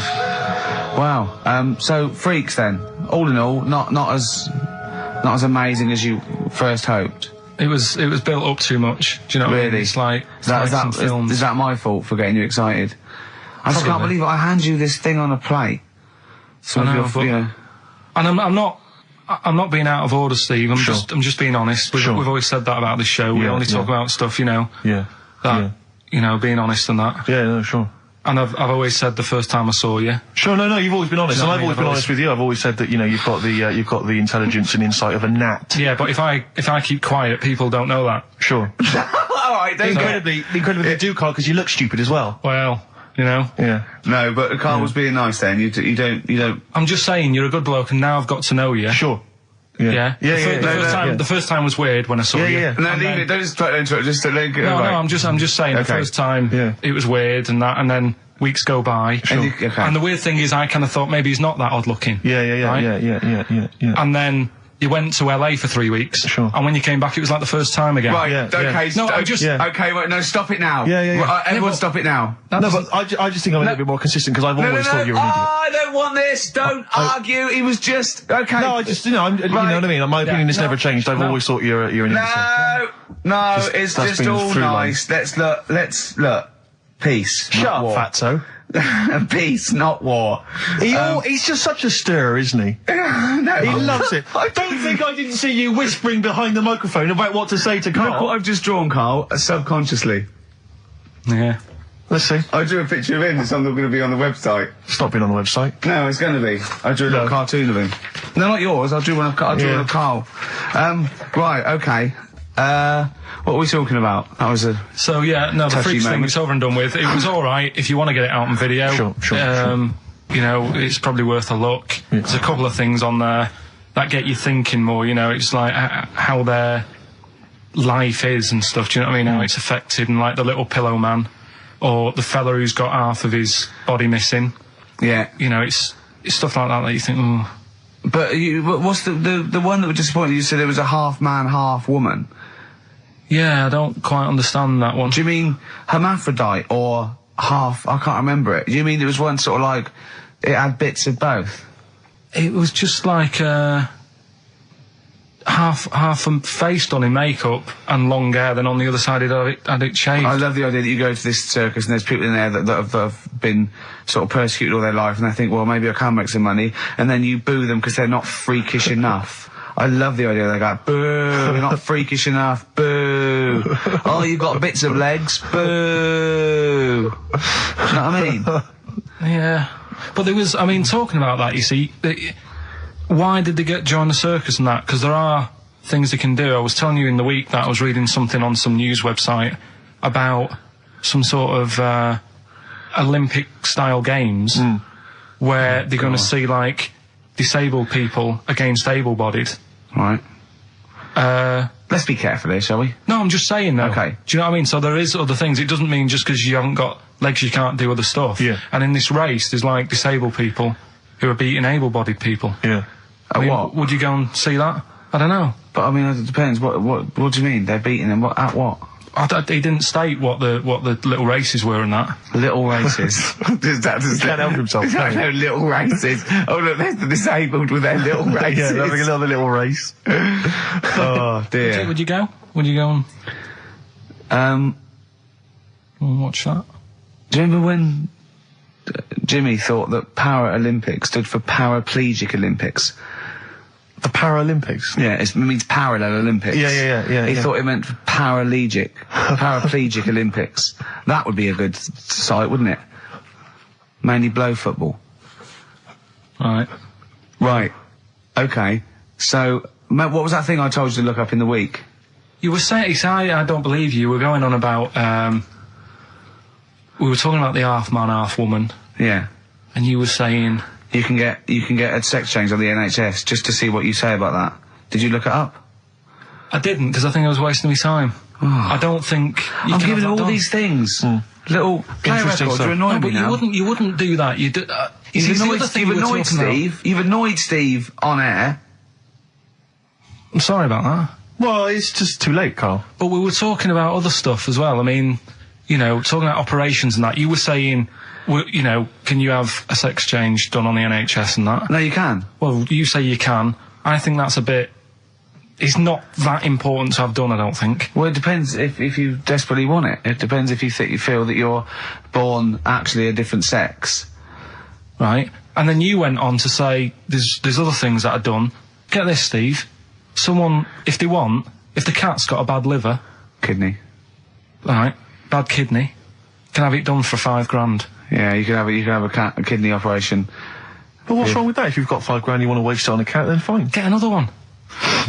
We went through loads of cats. I've told you before, as a kid, we got through loads. It's not worth it. And there's no cat that is that amazing that you'd go, gonna miss that one. It's never gonna be the same. What do you mean? What would it have to be able to do to be worth it? Well, it's normally to do with people's affection for their cat. They've had the pet for many years. What do you mean? It should be able to juggle?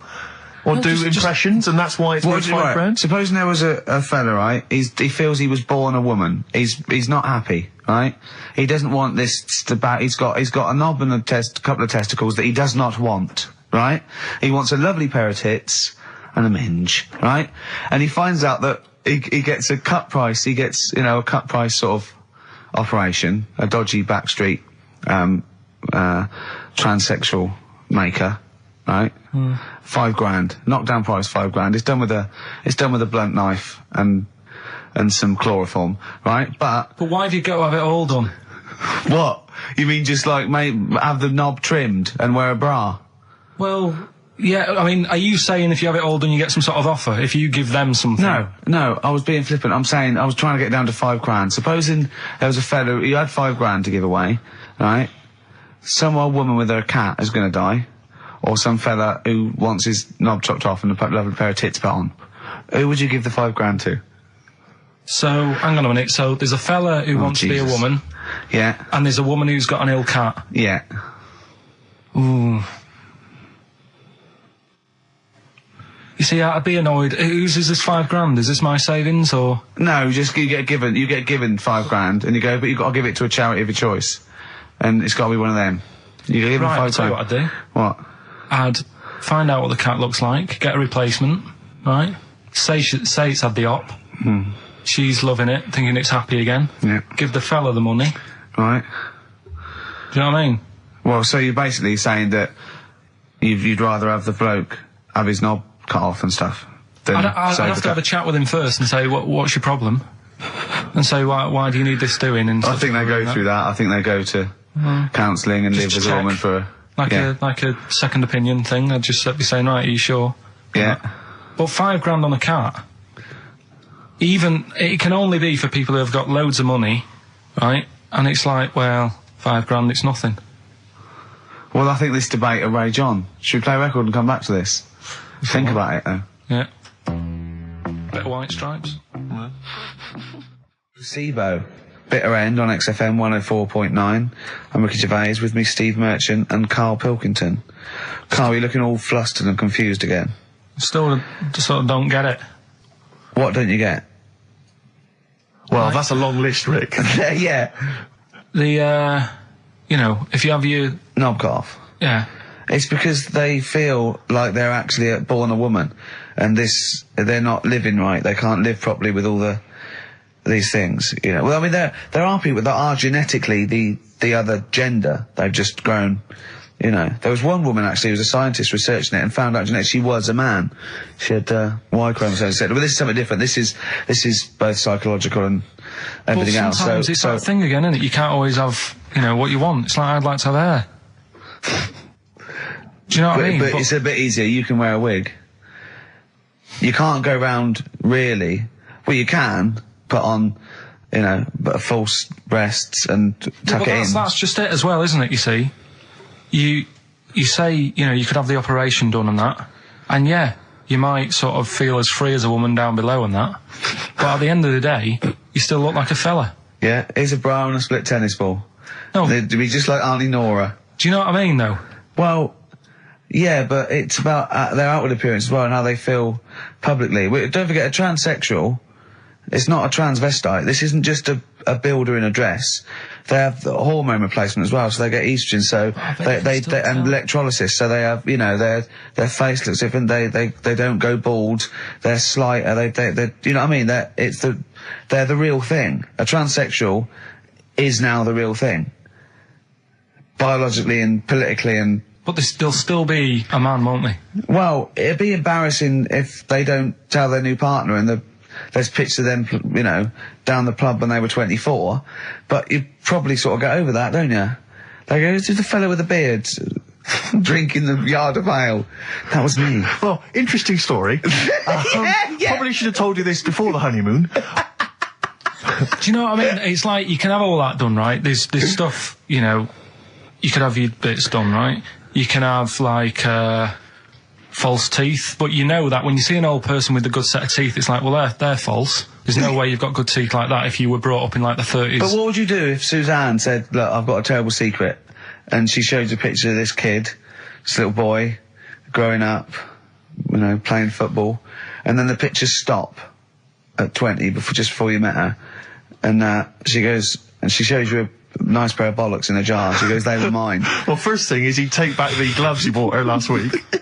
Would you go, "Oh, I can't go out with you now"? Or would you say, "Well, you're the same person"? Oh, I've blown his mind. Yeah, I really have freaked him out there. She is into sport. Hey? Should we play a record while you give her a call? No, but look, what I'm saying is here, right? It doesn't matter what you have done. We can wrap this up here because I've got it sorted, right? Okay. It doesn't matter what you have done. At the end of the day, it's obvious that you've had it done. If you're a fella and you've been changed to a woman, I could spot you, right? Mm-hmm. If you can't though. I tell you what, I was at Suzanne's mum and dad's right up north last week, and I went to the off licence, right? Yeah. And I went in there, never seen this fella before, right? As soon as I walk in, I eye him up behind the counter and go, "All right, mate." Oh, hello. Oh, hello. I notice he's got a wig on, right? Yeah. Now, it was, I kind of looked and I thought, yeah, it's a wig, whatever. And then I thought, I wonder if it is. And as I got to the till, I said, "How much is that?" He said, 50 pence. I said, "Great." And as he turned to the till... Were you buying Suzanne a gift? As he turned to the till and he did that sort of angle, you got the profile, you see the bit sticking out of the back, you go, "That's a wig."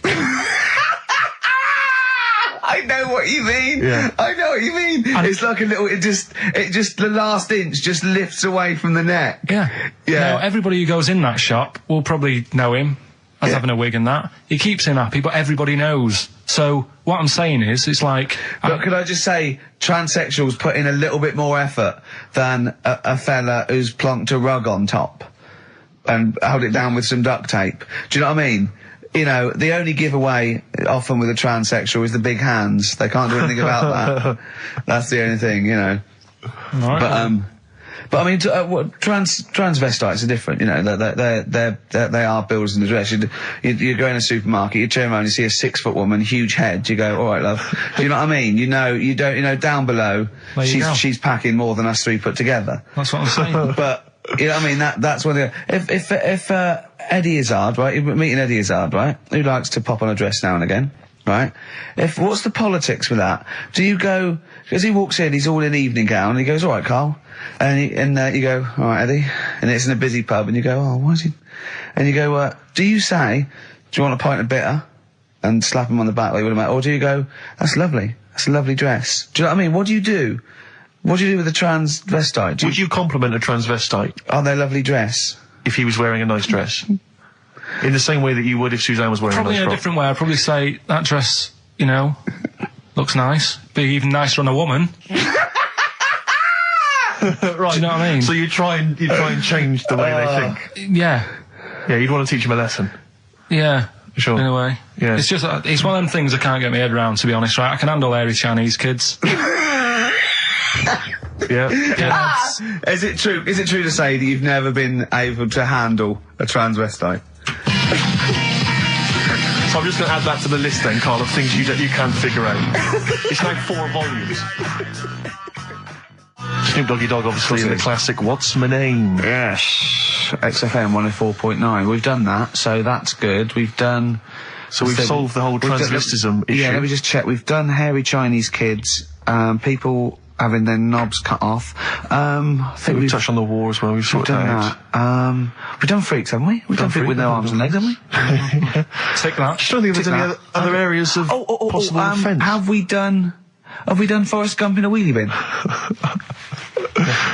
Well, we touched on your Auntie Nora, but haven't mentioned her fighting for 5 minutes, or her showing you her clunge. Hold on, let me see. I think we might have. I'd definitely like to hear the word clunge more often. Yeah. On this show. Her Mary. Leave that. Yeah. Clunge, Mary. I'm still none the wiser on that, but we'll leave it. I love the fact you're such an old man, aren't you? You're such a reactionary old man, the way you talk. You are the sort of bloke, I imagine you and your father stood in a pub, if a man came in a dress, oi, you're a bloke in a dress, take it off.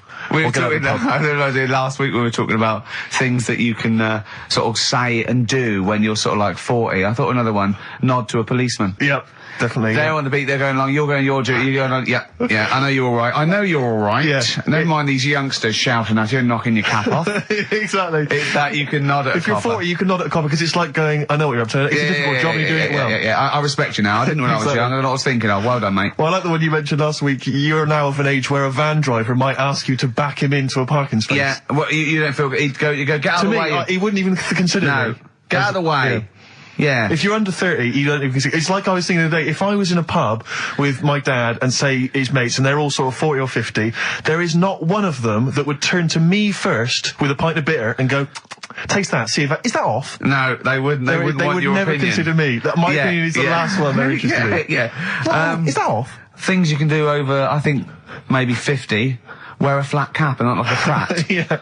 You know, you're wearing it because your head's cold. Yeah, exactly. Yeah, you're wearing it because your head's cold. You're 50 years old, flat cap, fine. Yeah, or just wear a suit and tie without having to go to an event or a convention. Just or get up and pop on a little old suit and tie. Just pop on a suit and tie. I tell you what, I love seeing old boys in a suit on Sunday. Yeah. Do you know what I mean? Yeah. They've got shiny shoes and they're 75. I've got and they go photographs. down the pub and I think it's brilliant. I got photographs of one of my late grandfathers, he must have been in his 60s, on the beach wearing a suit. Wearing a suit on the beach. I got a feeling he's even got a knotted handkerchief and a full 3-piece suit. That's great. It's brilliant. It's a decency at all my times. grandfather, in my mind, was always wearing a suit. I never saw him not wearing a suit. I think he wore a suit to bed. I can't imagine him taking that suit off. It was always... Maybe it was an all-in-one, pull-on one. But he didn't... I mean, what the weird thing is, though, it wasn't like he worked in a bank all his life. I think he was a builder. And then he retired and thought, it's time I should start wearing a suit. I know. Oh, I love it. I just, you know what I mean? It's because they've got to do something then. They've got to get up and they make an effort and they're, you know, they're still part of the world. As opposed to me already just walking around in my pants. Yeah. Do you know what I mean? It's like there's no point in getting dressed. I'm not going out. Yeah. Or everything's got an elasticated waistband. Yeah. Yeah, You don't even consider a pair of trousers. It's slip-on shoes, pull-on trousers. Yeah. Just, I have never seen a man with more Velcro in his closet. That has got to be for you the best time-saving device ever. Velcro. It's great. Just me and a baby girl, a dry white baby. I went to after we went to Has the your awards. tuxedo got Velcro? Well, I was still talking like that. The award show. I went home. When did we stay there? We went to 12 or something. Anyway, I went home and I was watching telly at the end, right? And I was eating. I had these sesame seeds because I was hungry. I had a few. And in the end, at the bottom of this jar of sesame seeds, right? Oh, there's tiny little seeds, but I didn't want to waste them, so I sort of poured them into my mouth and sort of like ate them like millet, like a budgie binging. Yeah. I went to bed, got up the next day. I thought, I felt a bit sweaty. I had a resolve, and there was loads of seeds still in my chest. Well, in the hair on your chest? Yeah. Oh, I had to pick them out. It took me ages to pick them out before I had a bath. So they must have stayed there all night, but not with the, you know, with the cheese and alcohol that was coming through my pores. These seeds. And well, they started growing. I'd have to mow my chest. Oh dear. Your girlfriend's a lucky woman. Sesame seed chest. What we got, Carl? Oh, do you remember we were also talking about on the names you cannot call kids now? It's like there are certain I names. was thinking that, like, there's great old blokes' names, but they have to be a baby once. Yeah, but I name this child Alf. You can. Stan. There are sort of these names which you just never name a child now. I mean, Carl, frankly, is. Oh, that's all right. This is quite Carl, friendly. But Sid. Alf Sid. You would never name a child Sid. Stan. Bert. I name this child Bert. Did I ever tell you about my Uncle Alf? No. He wasn't a proper uncle, right? But it was just one of my dad's mates and that. And he was getting on a bit. He must have been about, 60, which is pretty old when you're younger and that. And he was the same. He used to always wear a suit and that. But he was never in good nick. It was always like a rough suit, but it doesn't matter. He's still, making half the effort and that. Yeah. And he used to sleep in a dinghy. Right, my Uncle Alf. What? In his house? Yeah. Why? Well, in a flat, he's in like a little bed sit. Because he only had a little bed sit and he was into boats and stuff. So he had this Two dinghy. birds with one stone.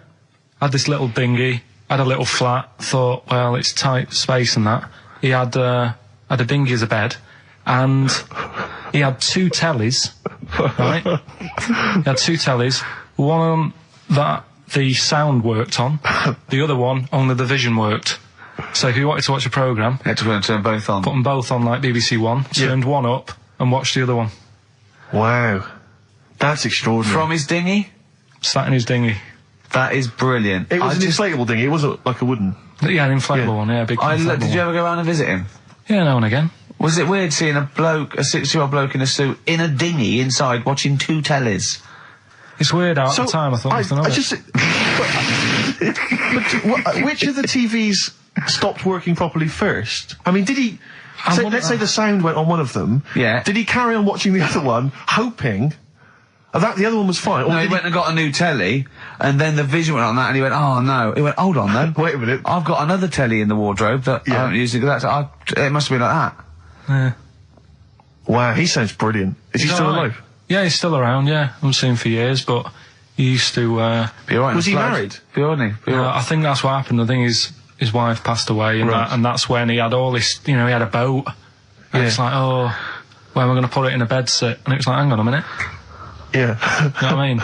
Sleep in that. So, yeah. I wonder if he ever brought any women back. Just the idea of bringing them back, getting down to it. Shall we move into the bedroom? Ahoy! Oh, that is fantastic. Missy Elliott, Gossip Folks on XFM 104.9. Ricky Gervais, Steve Merchant, Karl Pilkington. Now I know we're not meant to mention the adverts, and I'm not slagging off the advert. It's that National Lottery advert with the little Welsh fella saying, your money from the National Lottery goes towards mountain rescue. We put it out there, we've saved a lot of people. Now, that's fine, that's great, well done. What I'm annoyed at is why those people are allowed to go up the mountain in the first place. Yeah. Don't go up there, it's dangerous. Yeah. You're at your own risk. Yeah. Do you know what I mean? Definitely. It's ridiculous. Just posh, beardy twats climbing mountains and sticking a flag up there. Why climb? I don't want you to. I don't want you to. Am I paying, is there any point, Rick, where I am paying for people to get rescued from mountains? I'm not sure. I think the lottery's doing it now. Fine. Because I'll tell you, if it was my money, I would be living. Well, that's the point, isn't it? I mean... you should have to take out insurance if you want to climb up a mountain. You should pay for it. Yeah. If we save you, it'll cost a lot of money. You owe you. I'll be paying it back for the rest of your life. That's the risk. Yeah. Not falling to your death. Exactly. But never being able to pay it. They're all posh and rich anyway. Yeah. But it's just like a cat gets stuck up a tree and the farmer come out because he doesn't know any better. Imagine if that was a bloke. I'm stuck up again. Stop going up there. Yeah, but that's what I'm saying again, though. It's only a cat, so leave it up there. Get another one. Absolutely. And there's the skeleton of Tiddles. I couldn't be bothered to go and get a ladder. No, but it's the same. A few weeks ago, everyone was making a fuss over that sheep. That was the first cloned sheep. Yeah. And it died. Clone another one. Oh, wow. If only you could do the same with mountaineers. Yeah. Oh, it looks the same. The beard's the same. They all look like Brian Blessed. Yeah, exactly. Oh. Did I ever tell you about the time that my father, when I was younger, we went on holiday, my dad he'd bought a little boat. Little sort of wooden boat, make a 3-seater, and he and a friend of his went out with me in the boat. I was maybe 12 or 13. Went out and we sort of I think we were on we had the little motor, outboard motor, chugging out. We just thought we thought this was real seafaring stuff. Brilliant. We'd lost sight of the beach because we'd gone round a corner of like a mountain or like a like a cliff, and so we just round the corner and there was this boy just floating in the water, not a boy but like a boy, and very tricky to explain that on the radio. It's the same word, isn't it? Boy, a boy, and a boy. Yeah. And so we float past that and we're just chugging along. The motor conks out. Oh, I can't believe it. We have to row back in. So they're rowing away. I'm just sat there. And we noticed that every time we sort of think we've got past this boy, it just seems to be back where it started again. And we realised that the tide is taking us to, but not taking us out, taking us towards these rocks. And we've got ravaged rocks. And we were a bit pretty scared because I can't swim very well. Or I couldn't at the time. I think when my dad had maybe bought, he didn't, I'll be honest with you, I inherited a lot of things from him. One of which was his carefulness with money. just the one life jacket. How deep was the water? Which I seem to remember he tore off my back and put on himself. So the water's pretty down. I'm not saying we would have necessarily died, but it was pretty scary because the boat, we were going to go crash into these rocks and stuff. It was getting pretty unnerving. And so they're sort of rowing like mad, we're just not making any progress. And we're beginning to think that this might be the end. And this boat, this kind of ferry boat comes chugging by doing tours. Ching, ching, ching, ching, ching. And it comes by and my dad goes, oh, wow. We were going, brilliant, they can help us. They'll throw us a rope, they'll tow us back in. He was going, you've got to be careful, hang on, because according to the laws of the sea, if he rescues us, Steve, he can claim my boat. The laws of the sea mean he can claim my boat as salvage. I love the idea of that's like a reward. Doing that. But what I like is, his 12-year-old son might die, he's thinking about the boat. I know, but also, the other thing, of course, is that I like the idea of this ferry master going, Yeah. the boat be mine now, or take your son. Yeah. Let me think about it. I need a new bed. That'll be just right. King size. Oh dear, that's lovely. So we've done a lot of stuff today. We've covered. We've done Artist Minge. We've done. What else have we done? We've done Chop Your Bollocks Off for Free. Yeah. We've done the operation to £5 grand, which I'm not happy about. Yeah. Leave the cat up there. Spend money. We've done most stuff. I think we've done a lot. Yeah. We still haven't done Forrest Gump in a wheelie bin, but we can leave that till next week if you want. See, I still think there's something in the spending money in areas that it's not needed. Like the fella. If you haven't, if you've only just tuned in, you've missed a debate about a fella who needs his tackle taken off. A debate makes it sound like it was a bit more informed than it actually was. Well, and I'm just, all that time, that was probably half an hour ago, and I've still been thinking about other things that it would be good if more money could be ploughed into things to get them out there. Like what? Do you know what I mean? Well, I was looking, I'm a fan of going on the web and that. Sure. And these inventions, right? We were talking about a few weeks ago, inventions that are out there, and there's some that, are well known by famous people who have brought stuff out. Do you know why we didn't go on with this? Because I remember saying to you about Einstein, who you think's clever, you weren't impressed with it. I said Einstein, and you went, this is a quote, you went Einstein, well, yeah. Now, I've never needed, you got it wrong, you went, I've never needed MC squared in my life, but the fella who made the video recorder, I watch one a week. Yeah. Right. That's right. Brilliant. And it's the fact that everybody's got one good idea in them, Yeah. right? Like Newton said about the apple. Yeah. I did Rockbusters, Yeah. Yeah. right? And there was this thing that was on the website. So they right? shouldn't be spending money on investigating sort of medical procedures that might help people. They should be because spending it that's- on what, Carl? Well, I found this thing, right, Ricky? Brilliant. Yeah. What it was, little sort of mops. What? Little mops, like little mop heads. Like floor mops? Yeah. Right. Fit them on your cat feet. If you've got a cat, right? If you've got a little cat, Yeah. put these little things on the feet, and there was a picture of one, just like walking around the kitchen, like that, looking a bit like that. Nick, right? you can't do looking like that on the radio. No, but it's just looking a bit sort of fed up, but he didn't really know what was going on. Walking around, you see like the woman of the house sat in the background having a cup of tea. Yeah. The cat's there walking about on the kitchen lino, mopping the floor. That's what I put my money into. Can we get shares in this? No, that's an invention. How good is that? Yeah. Can we get shares in that? It's good though, isn't it? I'll tell you what, I'll market that. If so, I'll, yeah, that's amazing. I just like the idea of people struggling with their cat to get, hold on though, wait a Well, minute. then, I'd say- What if it had a bad kidney? Ah, well then it's worth paying $5,000. I suppose a year, because it'd cost a It's cleaner that, working. wouldn't it? Yeah. So that's what I'm saying. I mean, there's loads of other things out there that gets loads of Of course, praise. you can stick a brush in its head and make it go down the toilet. It'll be genius, Carl. No, but there's loads. You see, you say that. If Newton came up with it, you'd be loving it. And there'd be loads of them out there. And everything, right? That's what annoys Imagine me. Newton coming up with that. Imagine Newton coming up with that, Carl. Think of it. Well, there's other things that gets loads of praise. Penicillin. Everyone, who came up with that? Who came up with that? Fleming, was it? Yeah, so discovered it on a... Right, I'm 30. Don't think I've ever used it. I've had Nurofen and Benylin. Right, so there's one thing. What's something else I was talking to you about in the week? Oh, God, you like video. Okay, so video recording... Telescope was another thing you seem to think's important. Well, no, you asked me about great inventors. I know something. So I said Alexander Graham Bell, the telephone, everything from that, linked from that.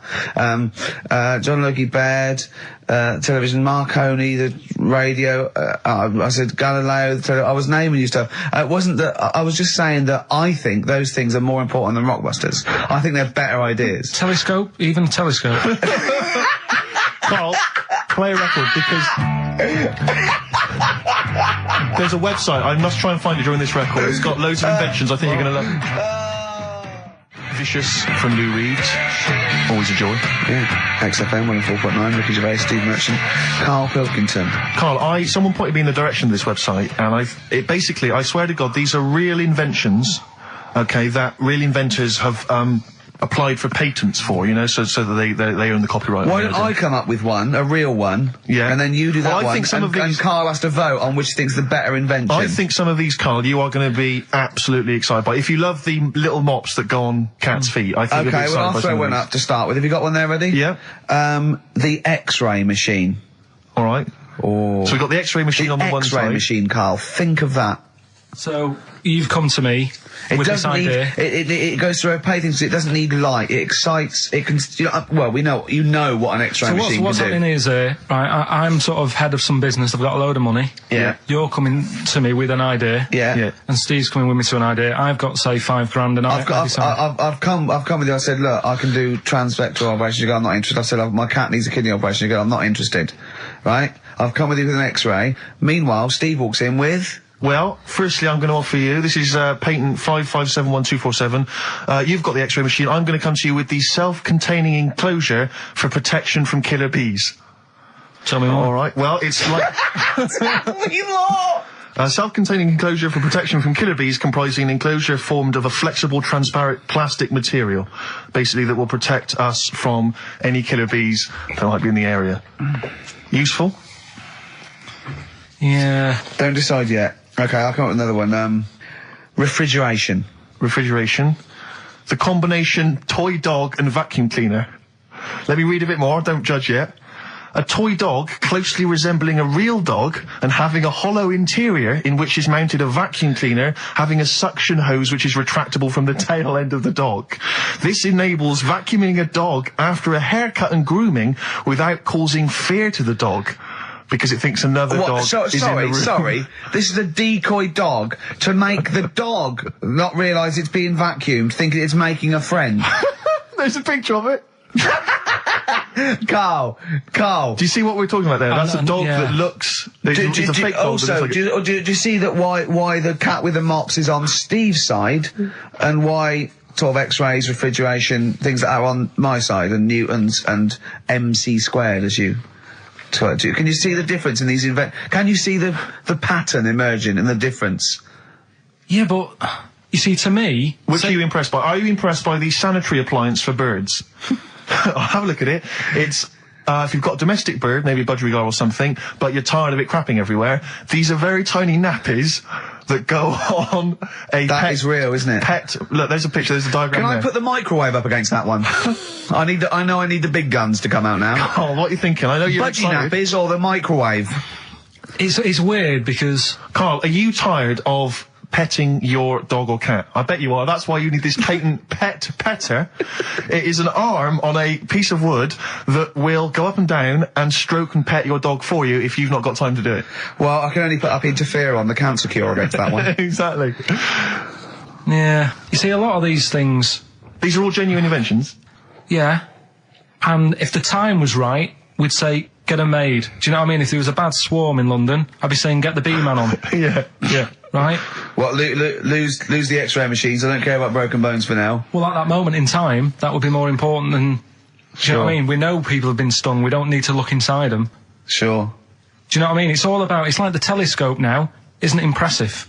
Sure. If you want to see something in the distance, get on the transport and go and see it. Do you know what I mean? You don't need to look at things in the distance. Right, Sure. Whereas budgerigars are shitting and pissing all over people's homes. Could we put these... I'll tell you what, Carl. So it's looking at supernova and trying to find out more about the universe, its conception and its eventual end. Forget that, Rick, because I've got the cheese-filtered cigarette. Oh, now tell me more. This is a cigarette where the filter is actually made from cheese. Apparently cheese acts as a very good filter for tobacco, so the smoke passes through the cheese, thus you will induce a kind of smoky cheese. And also, smoking, might make you a little bit peckish, and you can just nibble that, so there's no dog end lying around the pavement. Or budgie shit. It's a cleaner place, and you haven't been stung. Brilliant. Right, now listen, so that's that done. Yeah. We've done that as well. Yeah. We're running out of time. We've got like 5 minutes left. Winner for Songs of Phrase. All right, give us the answers. Right. We did this at the start. We haven't even got time for the film thing today. Oh. But we'll do that next week. Songs of Phrase. It was a phrase you never see an old man eating a Twix. I love the fact that we haven't got time. Like, we've had such important stuff, and it's been so jam-packed and interesting. Not that it's been drivel with gaps we could have filled much better. Yeah. Don't look at it like that, like, What, with his film quiz? Come on. Oh, dear. So, Songs of Phrase. You never see an old man eating a Twix. We had to change it to Mars Bar. Here's what we had. Jerry and the Pacemakers, Echo and the Bunnymen,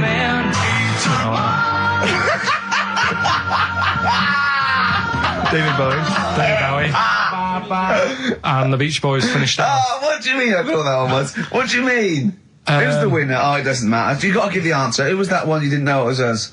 It was Neil Young, wasn't it? Jim Crochet, is it? Old Man River, it's called. Jim Crochet. Old Man River? Yeah. Jim Crochet sang Old Man River? I don't think so. What was it? Who cares? Right. Well, people... I can't believe this. Old Man River, it was. Let's let's give the prize to... Jim Crochet wouldn't have sung Old Man River. Well, let's give the... Paul Robeson. Let's give the prize to Mitchell Sterling, who has got some of the answers right. On XFM 104.9. We'll be playing that great quiz again next week. Next week. Ricky Gervais with it on XFM Sports. And if you want to send an email, it's rickygervais.co.uk or check out the website on XFM's All the Comms. Good night, 3:30. Coming up is Narrow Levine and Stoopy Nouns. So it was last week when there was a little bit of confusion over the one for Holly Valance. Right? Of course. I don't think it was confusion. I think it was your error. No, it wasn't. And it was Holy Valance and you meant Pelmet.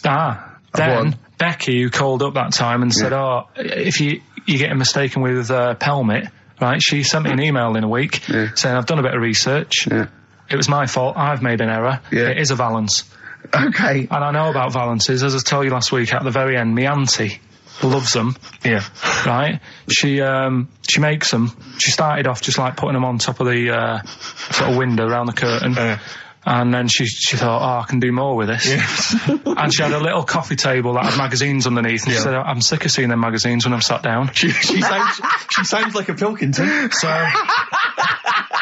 I'm sick of seeing them magazines when I sit down. So she put a Valance around the table. She just got Valances around everything now. Right? Then, next step, she tapes everything. She never actually watches telly. She tapes it all because she gets sick of listening to the adverts and that. Yeah. So she tapes everything. So she's got loads of videotapes and that. And the video used to get on her nerves. When she was watching a film, she'd see the clock changing. Oh. And it distracted her from the film. So she put a Valance around that. That's genius. Yeah. So, that is or is it mental? Only Mrs. Einstein can tell. I don't know. She's even made a little Jack Russell look like a hovercraft. Yeah. It's great. So everything's got a Valance. If you go round and you stand still for too long, the chances are she'll put a Valance around your head. Yeah. This is this is Auntie who? Auntie Nora. And this is the one that farted for 5 minutes. Lest our listeners forget. Farted for 5 minutes. Called his mum, saying I'm farting. 2 minutes into the fart. She said about 2.5 minutes in. God. She said I'm about 2.5 minutes into the fart. My mum said, how long's it been going on for? She said, well, it was about 2.5 minutes before I called you. Yeah. And then it went on for a further 2.5 minutes or something. And then it stopped. And, she couldn't time it because there was a Valance over the clock. Yeah, she used to annoy her when she was on the phone and you put her off seeing the time. She was guessing it was 5 minutes. This was one consistent fart. Yeah, I mean, it wasn't making a noise, it was just... Oh, it wasn't making a noise? Just gas. Right, endless gas. So, there you That's go. fantastic. Well, we started off with a new one, a little bit of Foo Fighters. We like new and old on this show, don't we? Indeed, we like to mix it up. I'd like to play to the Smiths from their debut album, I Don't Owe You Anything. I Don't Owe You Anything. The lads from Karl's hometown there. Indeed. The Smiths. Brilliant, that one. Wow, I went to Manchester, didn't I, the other day? Went up to Manchester for a little corporate. It was all right. Yeah. He went, wait till you get out. You see Piccadilly, it's better than Euston. Right. It was. It was nicer. I went outside and there was a ridiculous queue, and sort of one cab. Right. Yeah. So horse-drawn. Yeah. And so I walked, and it was okay. It was only down the road. It was a bit dark. It was wet and raining. Obviously, it's the north. I know, yeah. The hotel was very nice, but no minibar. I've never seen that before. I've travelled all over the world seeing a hotel without a minibar. No, so I don't know what's going on then. I don't know what's going on there. And then I did this corporate gig in Old Trafford. Pitch was up, don't know what they were doing, but, very impressive. Big impressive. I think they're the richest football club, aren't they, Karl? Yeah. You did a gig at where? Old Trafford. It was in a function room. Oh, well, I thought it was the stadium. No, I'm not that big yet. No. But I mean, I can't really comment on Manchester. I do know that Liverpool was voted most important music city via poll. True enough. Karl, you're making noises while I'm talking. Yeah, but you do this all the time trying to wind me up. And I'm not saying Manchester's the best place in the world, but what I'm saying is, there's bits of it that I really miss. Yeah. Like last Sunday, right? When I'd met up with Ricky, we had spaghetti bolognese, which was alright. And then I said to him, I need some soil. Damn, I wish you'd invited me. It sounds amazing. So I need some soil. What do you think? You need some what? Soil? Soil, yeah. I need to repot a plant, right? Yeah. So, you need to repot a plant? Yeah. Fair enough. So, I'm like, where, you can't see these shops in London. Do you know what I mean? There's nothing around. I took him straight to one in my street. Yeah, but near your street, and that's probably the only one in London.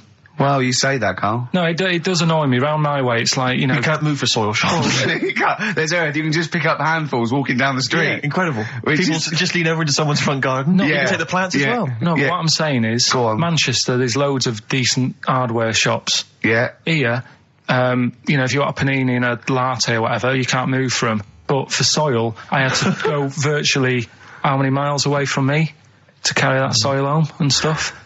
Yeah. It's not good. I mean, London's all right, but if cities were sort of marked... It's neglecting the peat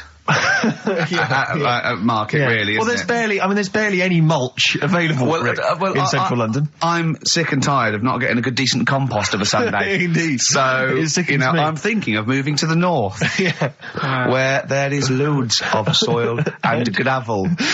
Indeed. And animal shite. whatever. See, you're eating a biscuit. I can't believe it. Are you bored with this already? Do you know what? MTV called me last week. They called me again yesterday and said, when can they come down to do they're coming down next Saturday, by the way, to do a little screen test for you. They're going to sort of just film you with a little camcorder. You said this. They're going to film you. Are you alright? Do you want to, are you hungry? Do you want to go out and have a meal? I can't believe you're eating while I'm on air. No one can hear that. Do you know who I am? No one can hear Explain who I am. Well, that's Ricky Gervais, right? He's made his name on TV. Yeah. Okay, he's done any number of corporate gigs, and they pay silly money.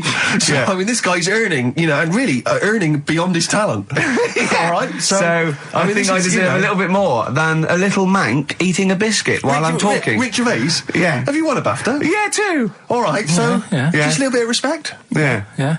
Carl, Well, what have you won? What have you won? I got a bronze certificate for doing a full week at school. That's great. It was only a bronze. What's that then? 3 out of 5 days. And I got me a little Crusaders badge, if you remember. What's the little what? Crusaders badge? The Crusaders badge for the religious club. So I was that the fella that you went and played ping pong ball, so they wanted to talk to you about God. yeah, Yeah. You got a Crusaders badge, did you? yeah, that's why I went. That's why I joined. That's why I joined. For the badge. I like the little badge. Did 4 weeks, then packed it in. Travis on XFM 104.9 on Ricky Gervais with me, Steve Merchant, Karl Pilkington. We're doing Educating Ricky. Right, final one. Come on, Karl. Right, what was it? It was why don't they just get a diary or some paper or something to write on? Yeah. Yeah. Because snappy. I couldn't think of a heading for it. It's basically Go on. people who have tattoos. I've never understood it. Right, that they have something put on their arm. Well, sorry. Have we started the educate? Is this part of it? Are you educating me? This is something that will be useful in my life that I didn't know about. Yeah. Go on then. No, it's just that they've got a machine out, right, that does tattoos. Tattoos. You come up with a design you want, and you this machine scans it, and you put your arm in this thing, and you press print or whatever, and then it does the tattoo on your hand or on your What, like arm. loads of little needles that follow a pattern? Yeah, the computer, is it? basically, yeah. Is it a real tattoo? It's a proper It's a proper one. The fella said, Well, as long as it goes out, it pierces the skin with a. I just wondered if it's one of those kind of, those kind of... No, it must be lots of little needles or a moving needle that can go Sorry, along but it. how is this cleaned, like, in between each person? I don't know. Well, no, as long it's only that if it's one needle, it's just the head, isn't it? If it's one needle that moves, does it like like loads of little? What are we gaining from a machine doing it? Just because they aren't going to sort of mess it up. But hold on, how do you keep your arm still? Because your skin moves slightly. So the machine it's won't. sort of strapped to your arm. Right, And so the it's fella, spread- I mean, so the it- fella said that the tricky thing was in all this, it was the fact that nobody would let him test it out on anyone else, so he had to do it himself. But did it work? Because the thing is with a tattoo Yeah, it artist, works, they can see when your skin's moved and they can see what they've done and they keep wiping it and looking, whereas a machine's just got to trust itself. So I think one needle could go wrong. If it was a lot of needles that it just came down, like, 1,000 needles that was an imprint. Yeah. But obviously I'm asking someone who hasn't delved any further than there's a machine that can give you a tattoo. That's all you've got at the moment, isn't it? Well, basically. That's all you've got. I mean, that's what I've got because I'm not a fan of tattoos. I don't. But where did you read this again? This was Internet? This was on the internet. Yeah, it was. Yeah. Okay. And I just don't understand why people do it. That's what got me attention. Because me. Sorry, what have I learned from this? That if you wanted to get one, you know, you can get one done by a machine now. You know, people say machines are sort of taking over and that, and there's another one. But it's just the fact. I mean, I don't know. So give us the snappy title of this education again. Why don't they just get a diary or some paper or something to write it on? That's what I always think when I see people with loads of tattoos. Like there's that fella who we were talking about the other week in Scotland who was covered 99% in tattoos. It's just like, what have you done that for? Yeah. Do you know what I mean? You can't get rid of it now. You've done it now. Yeah. One of my uncles, right, Tattoo Stan, he's just caked in them. Tattoos. Right. I don't think he's my proper uncle, but it's just like my dad's got. Tattoo Stan. No, my dad's got. That's a province in Russia, isn't it? My dad's got loads of mates who. When you say he's not your names. proper uncle, Do you know how, like, when Just a bloke who someone used to comes hang around around, with you're the alright, Uncle Stan? Yeah. Do you know what I mean? And my dad had loads of mates like that. There was John the Screw. right? So he either works in a prison or he likes to have sex. Cabbie. Cab driver. Okay. There was Jimmy the Hat. I don't know where he Jimmy did. the Hat. Yeah. And, Did he wear a hat? No. No. There was Fred the Veg. You sure he wasn't a relative? Sorry. Fred the Veg used to get us like big bags of potatoes and that. Fred Veg, okay. And there was Tattoo Stan. Right. And he was just caked in them. And I used to always look at him thinking, why have you done that? I must have only been like, 6 I or suppose 7. if you're born with a name like Tattoo Stan, Exactly. you're destined, aren't you, were really? they like a 1950s gang? I'm worried about... I'm worried Who were about... doing a bank job. What was his name? The Hat? What was his name? Jimmy the Hat. I'm worried about Jimmy the Hat. Yeah. Not having a hat. I don't understand Are it. you sure he didn't have a hat? Not when I met him. Did he ever wear a hat? I didn't see him that much. Do you think it was a joke, like, when your mate's sort of like, 8 foot and huge, you call him Little John or Tiny? Do you think... Well, the fact that he never wore a Yeah, hat. they went, hold on, I've noticed something about Jim. Go on. No hat. And I go, oh, true, let's call him Jim the Hat. Jimmy the Hat, yeah. But my Uncle Stan, he had like loads of them. He did them himself. Oh dear. And it was always that thing. God. What was it things like? He had like the cross. cut here, Cut here, on made the in neck. Britain. And if you're going to do them yourself, I'd say at least make sure you're sort of a good drawer. Yeah. And don't do it in the mirror so it comes out backwards. Well, that was the other thing. But like, I remember he did. Names are all right. He had like all his kids' names down his arm. And, what are they called? Yeah. oh God, it's Tattoo Stan Jr. Yeah. and Paul shits to bed. I'm trying to. Oh, Wabbai Kate. yeah. But he had. Frankie never amounts to anything. Oh, God. So he had like. Johnny, I don't think he's mine. So he did all this. I don't even know why I'm telling you about tattoos. No, nor do I, Carl. Hey, to be honest. Don and Blitzen from the About a Boy soundtrack by Badly Drawn Boys. Christmas theme there. You spotted the Christmas theme. Yeah. Carl's not really in a festive mood, but... I can't imagine Christmas is your time of year, is it, Carl? Well, I'm not sure any time of the year is, really. I liked it when I was about. I think when I was about 7, I enjoyed it. Was that the one? Was that the year, the big year for You you? get loads of stuff. You don't have to worry about anyone else. But once you've like got a job. What did you get when were you doing your paper round? How old were you then? I was about 13, 14. Well, that was then you were a man, weren't I you? had to buy stuff. Oh. But you're still not You're quite a having a good selfish time. man, aren't you? I didn't realise this. No, it's just that And Christmas. that's coming from him, Carl. My dad always said. All right, steady on. Dad said Christmas morning was for for me. So he used to stay in bed. So he never. That's brilliant. That's a great thing to say, isn't it? Yeah. Christmas morning's for you. Run wild, do what you want. Just don't bother me. I'm going to Honolulu for 2 weeks. That's great. Dad, it's Christmas. Do I have to do anything? No. So my mum used to get up because she used to like to see my face light up, when I opened the presents. And then, to give fireworks. and then I'd have to go to my bedroom from about 6 o'clock onwards because like my mum and dad were into having big Christmas parties and I wasn't like old enough to go. Right. So they'd say, right, you've had your fun there, you go up to your bedroom, stay in there. And, Really? Yeah, I remember one year, right, I got a train set, that's what I wanted. Yeah. Right? It's brilliant. Playing with it all day. I thought, I don't mind about the party, I'm happy staying up here playing with this. Brother comes in, he's had a few, right, he's going, yeah, give us a go on your train. How old is he? He's a bit older than me, so he might have been like, let's see. Well, let him be He must have 18. been about, yeah, probably about 18, 19, And how old something were like that. I had a train set, so I don't know, about 14. something like that, right? So I'm playing on that, loving it and stuff, and then he comes in and goes, "Oh, give us a go." He turns the transformer up to like 14. He went really fast for about 5 seconds, broke it, and then he went back downstairs. Wow. So Christmas, I hadn't even got to Sounds Christmas like Day. the Conservative government with British Rail. Satire, that is. Rick, I just thought that there's satire. If there's any satirical shows listening or it doesn't work in any way, because there's the analogy falls down apart from there being a train. Think it through, though. British Rail was trains. Yeah. And the government broke the trains in many ways. They didn't break them, like, not officially breaking them, but they kind of... It does work, it's perfect. Oh, I'm pretty pleased with that. And I can't, and no one's asked him to be on Have I Got News For You. It's weird, isn't it? Because it's strange, that, when you've got a satirical mind that's as quick as that. Yeah. All And right. he's broke your little train set. So what did you do? I just like watched telly and had some sausages. I bet you were happy with that, though, weren't you? It's a bit annoying, though, isn't it, when your main present of the year has been broke. And did it ever get it fixed? No, that was it. Put away. I'm intrigued why your parents wouldn't let you come and join in the festive fun. Was it like really debauched down there? Was it like eggnog everywhere? And Well, no, but I mean, that's fair enough. 6 is a little bit early, but I just think, you know, if you're your kid, he had his fun, put him to bed at 8, maybe. And you think so on Christmas Day? I thought that was a day for family. Well, not if there's a party going on. And Well, don't have the party on to Christmas Day. Well, that's another option. Yeah. Your parents are weird, aren't they? A strange breed. Well, I think that was the year, right? You're talking about buying presents and stuff. I think I did treat my mum to... I didn't buy my dad anything. I think that was like when I got a bit older, I used to get my dad something because he wasn't that bothered anyway. No. So, got me mum. There was a cheap shop, right? Of course. Thank God for that.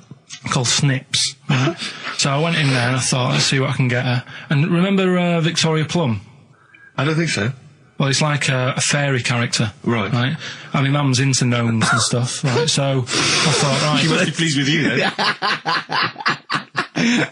Victoria Plum. I was thinking, is that one of the neighbours? Is it like a brandy Do you liqueur? remember Victoria Plum? Victoria Plum. Victoria Plum, yeah, it's like a little fictional sort of character, right? Okay. So I saw it, I thought, yeah, she'll love that, right? So I did my paper round, saved up for 2 weeks, right? Aw. Got that sorted, went to Snips, bought the Victoria Plum. Next day, I'm in town with her, right? So I think, I know what I'll do. I said, come in here a minute, right? So we go in and we're looking around, and I tested her, right? I went, look at that there, that's all right, innit? And she goes, oh, it's bloody awful. Oh, Carl. Oh, Carl. Oh, God. So then Christmas Day comes, I said, don't bother opening it. She said, no, why? I said, Oh, "Don't no! Why did you still give it to her? So, well, it's too late, I'd already bought it. Oh, Carl. So she opened it, and I was like, and she said, oh, that's nice. I said, why are you saying that? I said, the other day, you said it's bloody awful. She said, oh, no, I thought you were pointing at something else. Oh, no. So that's why I don't get anyone anything anymore. Oh, God. Play record. Oh, God. Oh. That's good, isn't it? Not bad. Gold Rush. Let you down. I'm just actually quite affected by Carl's Victoria Plum scenario. Just the fact that, like, that eagerness, he wants to make sure it's a great present. He's saved up his paper round. He thinks it's like a gnome, but modern. I'm worried that you're using it as an excuse now, and that's why you're not buying anyone any gifts, because you've had your fingers burned once. I mean, you were 6, 7 years old. To be fair... No, you weren't. You were about 13, weren't you, if you're doing your paper round? Yeah, it must have been, yeah, 11 or 12 then. All right. Yeah, so I'd saved up. Oh, no, I'm not using it as a thing, it's just that... What did you get your mum this year? I've sent them some money so they can get a passport. So they can get a passport? What do you mean, where are they? Immigrants? Are they trapped No, 'cause they've somewhere? Well, they're in a holding bay somewhere in Dover. Yeah, I got What do a you friend mean? who's a truck driver who's going to sneak them across. For New Year. What do you mean? So they can buy a passport. What do they do? Sell it when they were a bit down in their luck? No, they haven't got that much money, right? They've never been abroad, and the mate said they might take them next year, and they said, oh, we haven't got a passport, so You've I got to thought... buy a passport, have you? Isn't that your God-given right as an Englishman? No, you've got to pay for them, they're 30 quid each, so you better had to, otherwise they're conning me. Right. They So said you it's sent them 30 quid. 60 You don't quid? get born with a passport, of course You you sent them don't. 60 quid in an envelope, have you? Well, check. Right. I love that. He'll be watching telly and France will come on and he'll go, oh, what do you think of that? She goes, it looks bloody awful. He goes, don't open it. No. Don't open it. Don't open it. So you've not paid for a holiday for them. You've No, I've just sorted out well, it's the better prize, isn't it? Because they can't go anywhere without it. Well, the passport keeps on giving. Yeah. So 10 years. That is, yeah. So, but no, I never used to. I mean, I can't think of other things. I used to get me dad once I started getting him stuff. It used to be a dressing gown, and then. But as an extra surprise, I used to put like a cigar in the pocket, so he'd think that was it. Yeah. Then he'd put it on and put his hand in the pocket. Right. And then he'd just hit you because he thought you'd nicked it. Oh dear. So you bought him a jacket with a cigar? That's quite thoughtful. Did you sneak a cigar once on Christmas? Yeah. Well, that's when they used to have like the big do's, like I say. You know, they were known for it. Like the whole estate used to know that. You know, we were having a party. Yeah. So they'd all come round. So they'd all come round and have food and drink and that. I cannot imagine how unpleasant that must have been. Awful. And you locked in your bedroom with a broken train set. Yeah, crying. And looking at Victoria Plum, whatever that was. In the bin. Oh, in the bin, yeah. And hear a mum saying, and he got me this. Isn't this piece shit? of rubbish. You could hear him just throwing it against the wall and laughing. And all the neighbours laughing. And you'd come down, just be in pieces with loads of spit on it. Just loads of gob on it. Eyes. And all the Polaroids of them just like laughing at it and pointing. Stamping on it. Alright. All flooding back. But no, I used to get up in the morning and then like they'd still sort of all be there asleep on the floor and on the sofa. Oh, that's awful. Carl. That's terrible. Christmas is surely the one day a year which is a family thing. It's for the kids. They're the ones that was Boxing Day. Well, I know. Oh, that's all right. It's over. Yeah. Back on the bike. All right. Who's going to pay for this? What, me? Yes, Carl. You're doing 2 rounds today. Yeah, what's your paper round supporting the entire family? No, so I used to get up and like go downstairs and they'd be asleep, so I'd be mooching about trying to find like another present that's still working. I love the idea that these people from the estate had like squashed his presents. So I found a cigar that had been sort of lit up and then put out, so I thought, I'll have a go at that. I went outside and had a go, and that's the last time I smoked. Right. I tried it, I thought, I don't like that. I love the fact that he does everything once. Yeah. In his life. It's a line of, I've done everything once. I don't need to do it again. Teenage Fan Club from the XFM Christmas album, and that's Christmas Eve. Their guitar sounds are just brilliant. They're just always so nice. All right, Carl, would you like that? Would you like Teenage Fan Club? Yeah, they're good. Carl, I feel like you've never kind of enjoyed the wonder of Christmas. I can't ever get the sense, maybe except when you were very, very young, you know, that kind of bright-eyed, you know, thinking of Santa, you know, kind of landing on the roof and coming down the chimney and drinking the sherry or whatever. So I like the idea of it, right? Sure. The